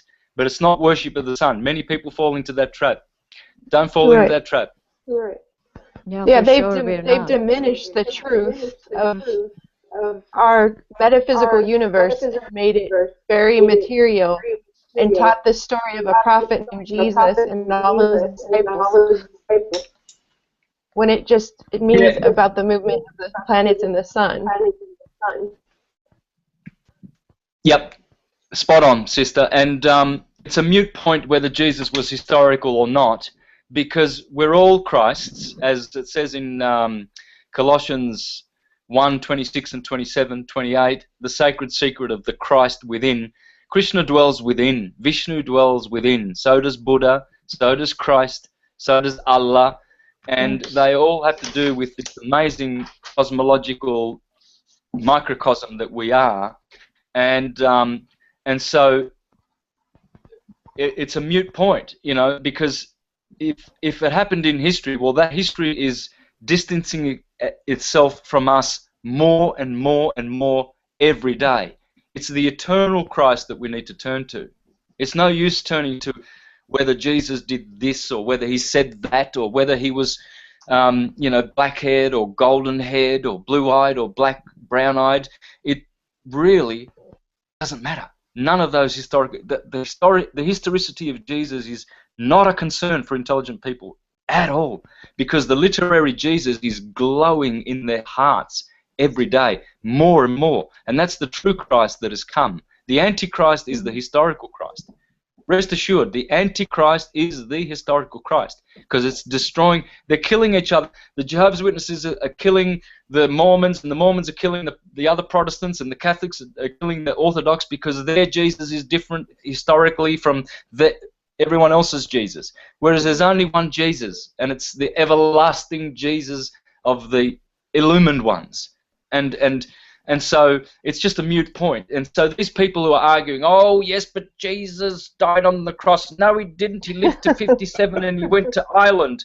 No, he went to southern France in the Languedoc with Mary Magdalene. Oh, yes, but the Scottish have a tombstone to Jesus, and there's a tombstone in Kashmir, and there's another one in Japan, in the Aomori district. There's a tombstone to Jesus. Did he go to Japan? Where the hell did he go? Did he wear nappies, or did he wear a turban?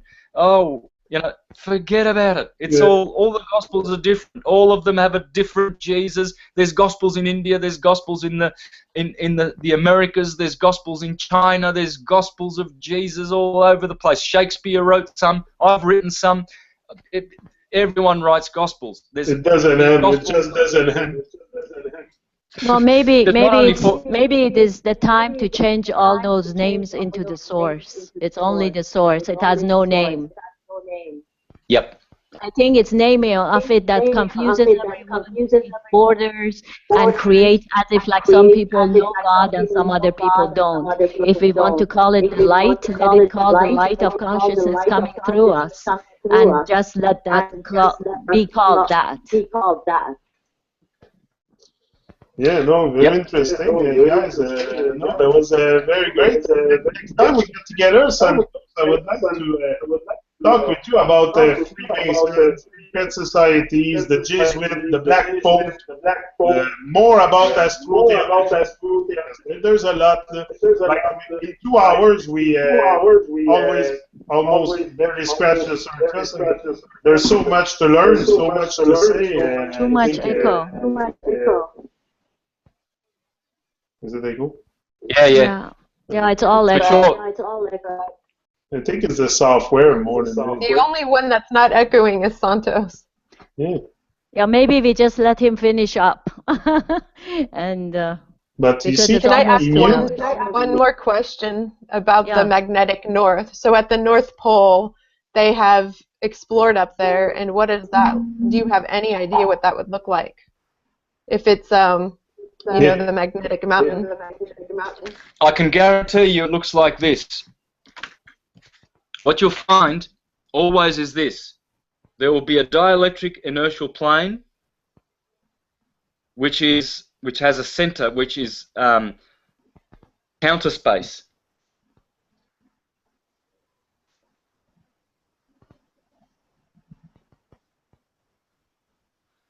There.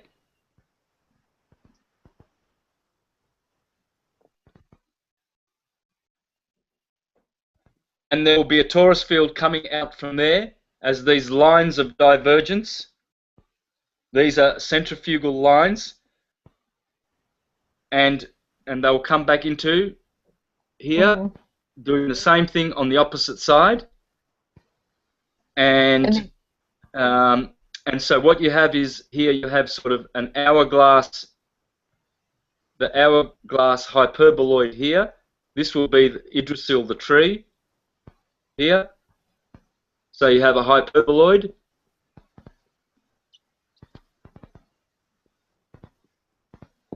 and you will have a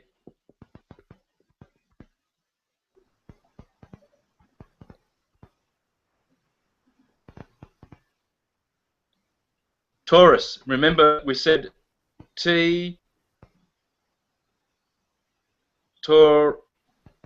So it's pretty much just those vowels change, the O and the O, the A and the U become O and O, but torso and Taurus, and this is the field that'll be our heart, and our head will be somewhere here, and feet will be here, and this is exactly how the Earth is. This is the dielectric inertial plane, and here you have everything going outward, diverging, and then converging back into itself. One of the holy books so- talks about the tree of life being in the center of the earth, and that's what they're talking about. Yeah, that's the tree of life. That's Yggdrasil, for sure. If it controls the sun and everything, it has to be the tree of life. No sun, no life.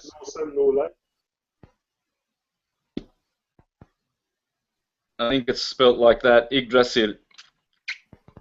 And could it be another Earth right underneath us, the opposite side? Well, there are 7 subterranean. There are 7 above here. The Moon, Mercury, Venus, the Sun, Mars, Jupiter, and Saturn. 7 above, 1 middle garden, and 7 below, and that's 2 octaves. 1 octave below, 1 octave above.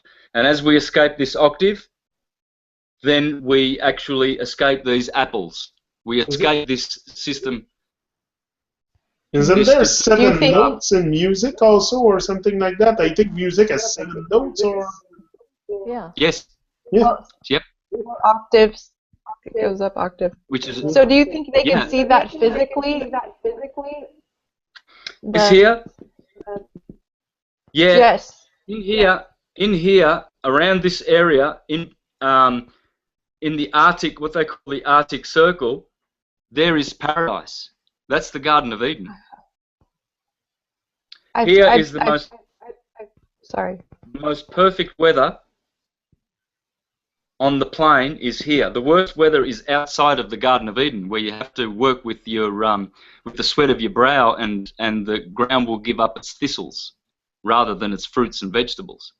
That's what it means in the Bible when God kicked them out of the garden and said, you have to go out of the garden and you will work with the sweat of your brow, and the ground will give up its thistles.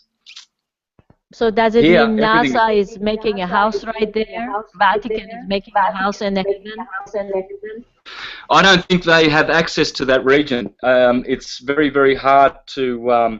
the people who live in here, mate, they will sort you out really, really quickly and get rid of you if you're not worthy. Only worthy ones can enter that place. And many worthy ones have gone in there and come out and recounted it. There's lots of Swedish and Norwegian and Russian legends about people finding this place and then coming back to tell others, and they end up in psych wards in hospitals. They end up getting killed by the government.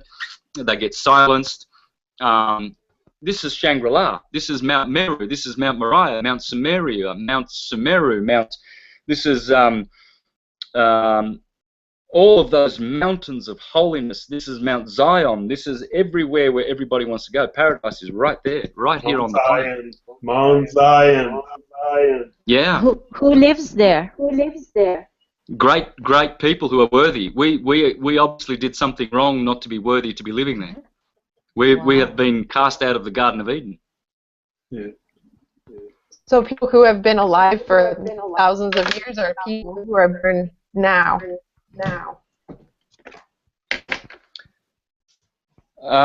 Sorry?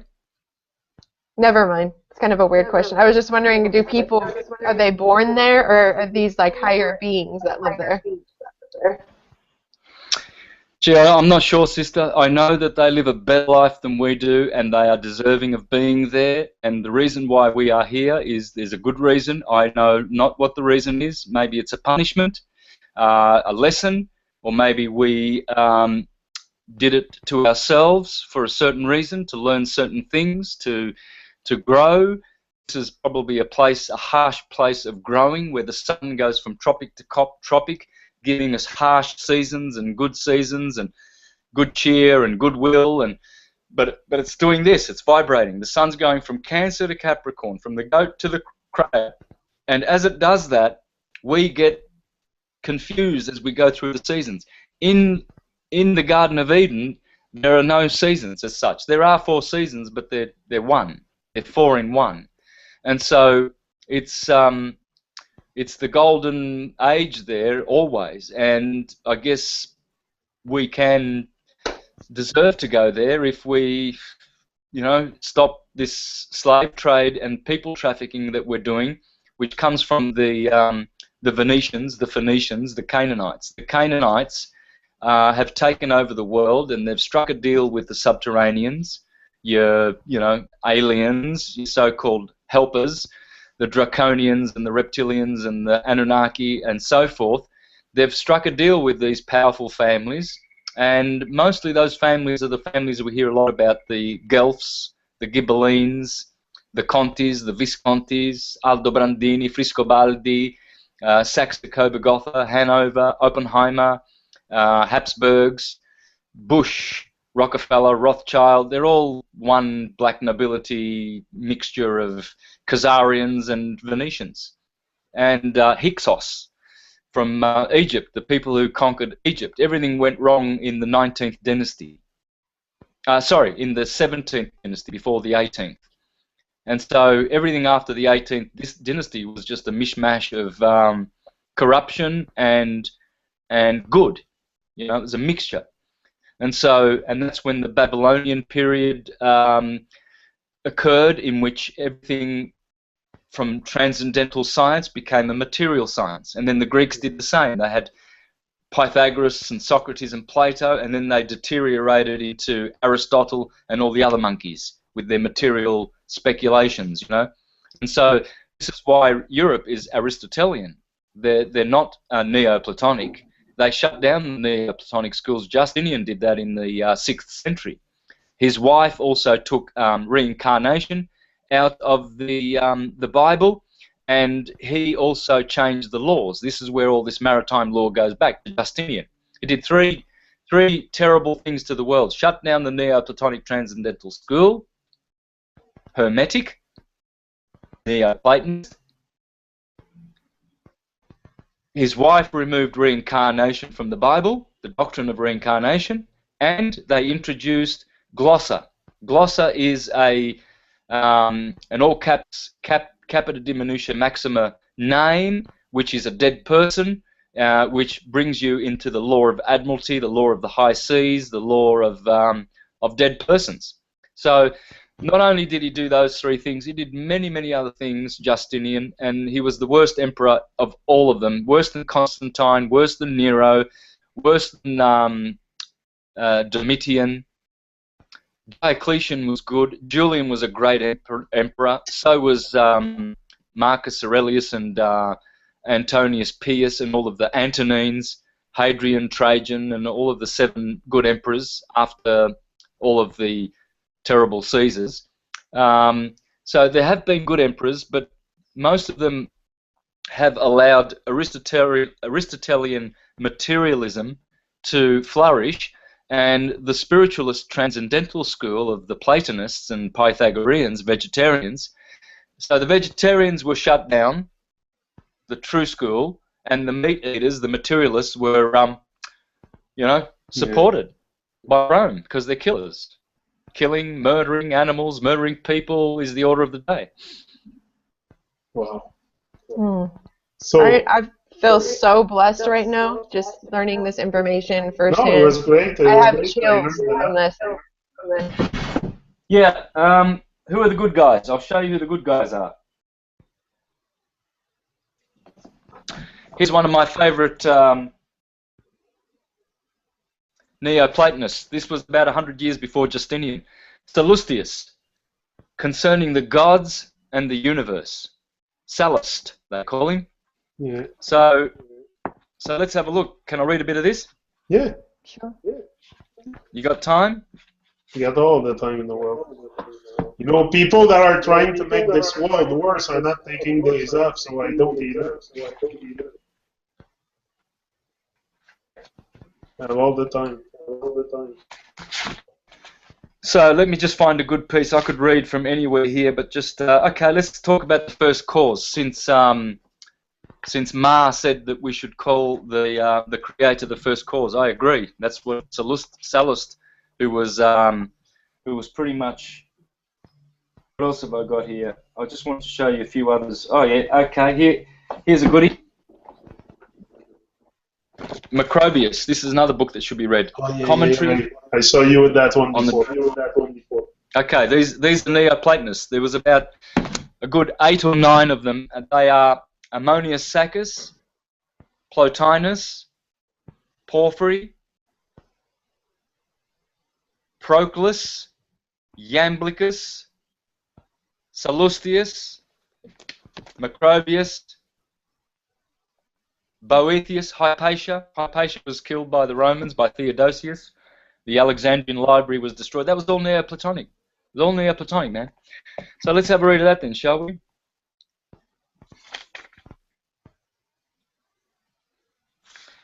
This interpretation is supported also by the season at which the ceremonies are performed. Now let's start from here. It's talking about the ceremony of some ceremony, but anyway, the spring equinox. Here we go. This interpretation is supported also by the season at which the ceremonies are performed, for it is about this time of the spring and the equinox when things coming into being cease to do so, and day becomes longer than night, which suits souls rising to life. Certainly, the rape of Kore is said in the myth to have happened near the other equinox, and this signifies the descent of souls.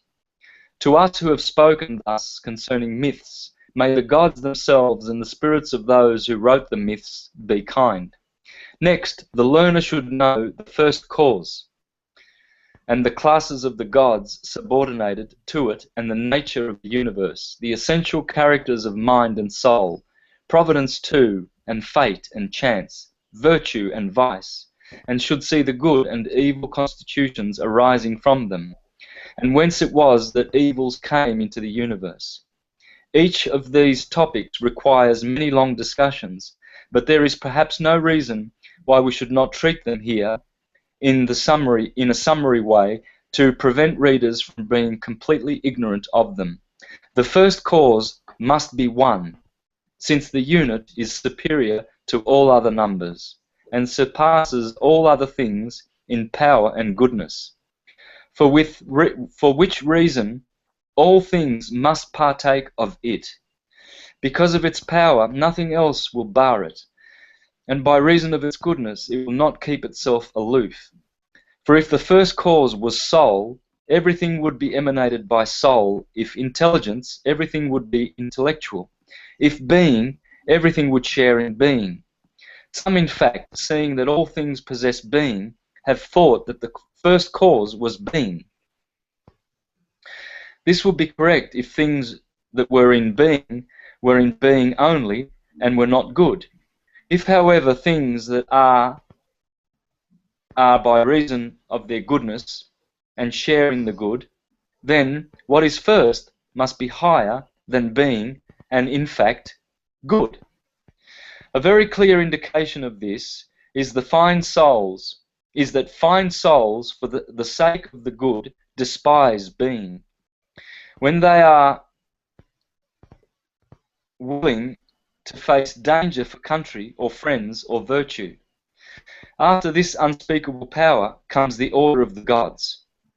So after the unspeakable power of the first cause comes the order of all the gods. So all the other gods are Rama, Vishnu, Jesus, and all the other named gods. This is why we shouldn't be confused here, guys.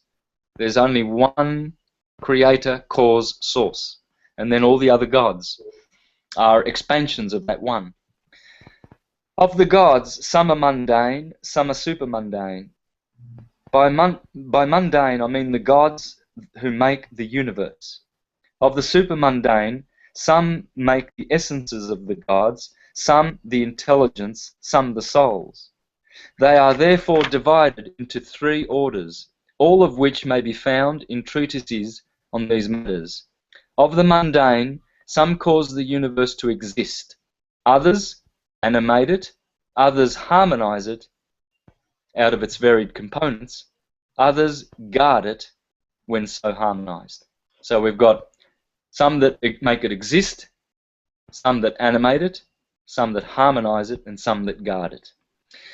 These are 4 operations, and you'll notice 4 and 3 make 12, and so you have 3 cardinal, you have 3 modalities in astrology, cardinal, fixed, mutable, and you have 4 elements: fire, Do you mean air, 7? water, 7. earth.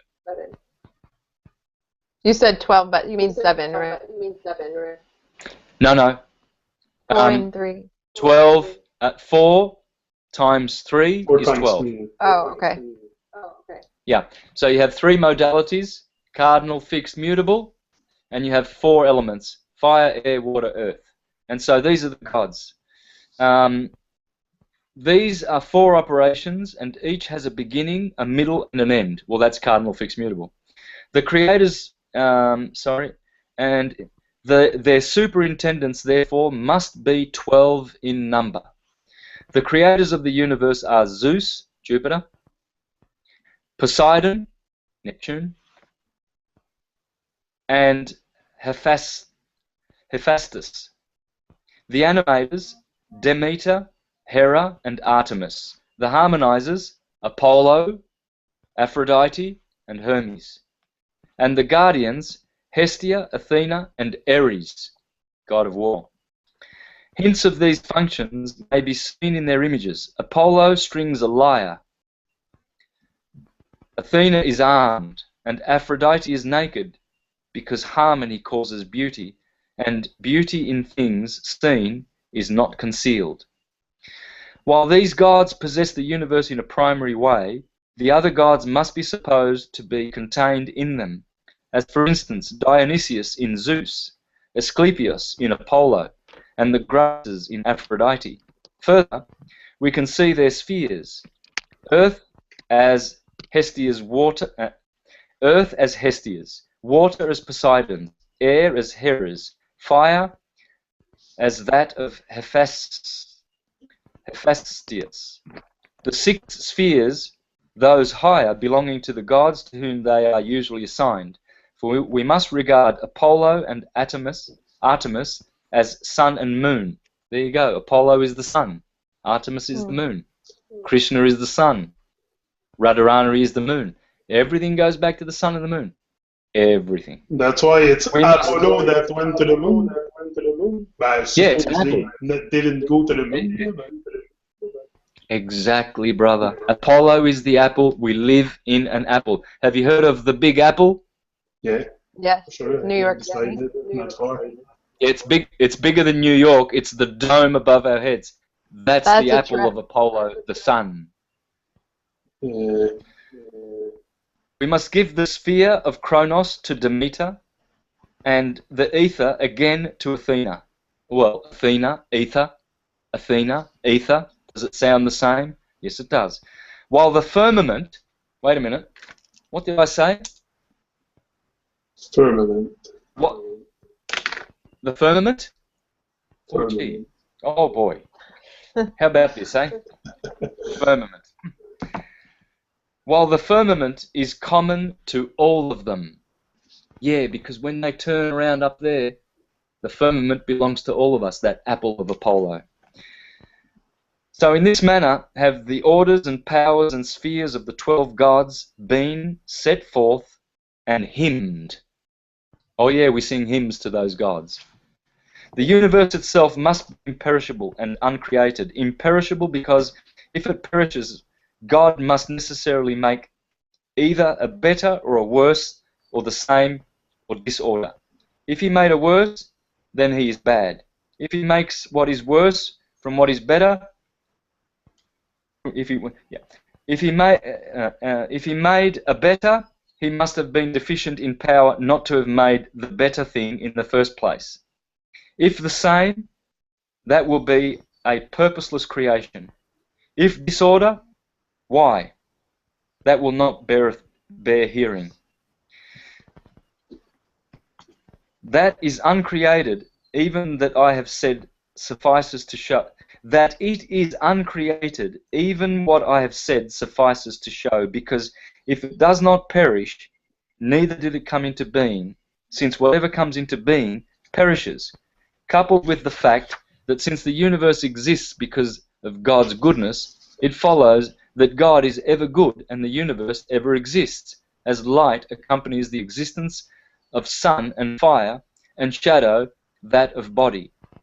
Of the bodies in the universe, some imitate mind and have a circular motion, while others imitate soul and have a rectilinear motion. Of the latter, fire and air move upwards, earth and water downwards. Of the former, the sphere of the fixed stars moves from east to west. Notice that? The sphere of the fixed stars, the firmament, moves from east to west. These guys know their stuff, guys. How do you know everything? Yeah. Among the many reasons for this is the need of preventing the process of creation from being imperfect if the rotation of the spheres is rapid. This difference of motion implies a difference in the nature of the bodies. The heavenly body cannot scorch or chill or perform any other function of the 4 elements. Since the universe is a sphere, as it is shown by the zodiac, and the lowest part of the sphere being fullest distant from all points on this circumference is its center. The heavenly bodies move downwards and move towards the earth, and it follows that the earth is the center of the universe. Can you repeat that? The earth is the center of the universe. I love that. Makes me feel like... Yeah. This is the best Easter I've ever had. Oh, yeah, sure. Big rock and roll, man. It's all in the Neoplatonic literature. Not the Platonic, the Neoplatonic, from the 2nd to the 4th, 5th century Rome. Yeah. All these things are made by the gods, ordered by mind, and set in motion by soul. Concerning the gods, I have spoken earlier. Mind is a power inferior to being and superior to soul. deriving existence from being and perfecting soul, as the sun perfects sight. Of souls, some are rational and immortal, others irrational and mortal. The former are derived from the primary gods, the latter from the secondary gods. So in my presentations, I always speak about the first god and then the demigods, the second gods. Yeah. So when you speak about the creator, you're speaking about Jehovah, the second god, the demon, the demiurgos. We're not speaking about prime creator. It's like a carpenter. A carpenter builds a house and he stands back and he says, well, I built that house. But he didn't build bricks. He didn't build the wood. Exactly. He didn't build the nails. Prime creator made those. So is he the creator of the house, the builder of the house? Well, yes, he is. But he's the second ordinator, creator of the house. He is the demiurgos of the house. He is not the prime creator of the house, because all those substances come from cause. We must first investigate the nature of soul. It is that whereby animate differs from inanimate, and the difference lies in motion, perception, imagination, and intelligence. Irrational soul is life with perception and imagination. Rational is life, controlling perception and imagination and employing reason. Irrational soul is subject to the feelings of the body and its desires and is angered unreasonably. Rational soul despises the body reasonably and fights against the irrational. If it is successful, it produces virtue. If it is worsened, vice. All right, let's leave it there because I can continue. We can do a little bit of this every time we. Yeah, but this is no problem. This is divine. Yeah, but I'll get that book. Salust or Salustius. Concerning the gods and the universe. I will read that book. That's for sure. Alrighty, so thank you very much, Santos. Yeah. Really appreciate all the information. Thanks, Ma. So there you go. So you see all the 12 named gods, the 12 titans, and then there's the 7, because like where I tripped you up there, Jen, was 3 plus 4 equals 7. But right. 3 times 4 equals 12. And this is the holy number. The holy number is 7 of physicality, the Olympian gods, and the other holy number is 12, the mind of God, the titans. And 7 plus 12 is 19, and 19 is the flower of life, and the flower of life is according to the golden ratio, and the golden ratio is the hypotrochoid, and the hypotrochoid is a 2-dimensional version of the 3-dimensional hyperboloid, and the hyperboloid is the Taurus, the cow, the matter, the apple, Apollo, Baal, the bell. It's all the same stuff. You just got to know how to syncretize it. Yeah, syncretize it. Do you actually do a school, the Universal Truth School? Could I actually sign up for courses on there? When I get help, all I'm asking for, I'm just sitting here waiting for help, people to come to my aid and help me. I will establish schools. The first school I want to establish is astrological. I want to teach people in 1 month, 2 hours a day, to be the most competent astrologers, syncretists on the planet. They will run rings around all the other astrologers. And I want to do that urgently now. I started doing broadcasts on YouTube called Tropical Astrology and How to Read the Chart. I'm going to restart that school on the 1st of May. So I'm asking the heavens, may people listening to this show pray to the heavens and help us so that we can have the best syncretism, the best astrology, the best schools on the planet. And I'm happy to do that. On the planet. The planet, yep. Yeah. Same word. Doesn't matter. We can reclaim those words, guys. We don't have to shun words just because others use them in the wrong way. Redemption is a must. Yeah, Let's redeem the word planet, because that's what it means. It doesn't mean a ball. It means a plane. That's right. It's right there. Right there is the word plane, and that's what it is. It always has been. It always will be. So let's reclaim it. It's the planet. Yeah, Santos, planet how many students would it take for you to start your school? If it starts with 10 or 15, we can easily get that many. I'm in. Oh, yeah, I'm in. I'm gonna. Yeah. Let's work towards it. It'll happen. I promise you it will happen. We will have the best syncretism school. Stay tuned. I would really, really recommend you go through all the old astrotheology presentations I've done, even though they're based on heliocentrism. Doesn't matter. It's the sine wave. Just focus on the sine wave. Don't worry about the shape of the Earth. Yeah. Study them. Learn all the biblical references that I've put. Check all the references, all the books that I refer to and promote in my presentations. Learn the sine wave. Take notes. Make notes. And get really good with it, because just through my astrotheological presentations, you will become, a side effect of that is that you will become a competent astrologer. Your eyes will open to how astrology works through the sine wave. And your eyes will open to other stuff too, because that's how I came in contact with Flat Earth, is going through your stuff, going through other people's stuff.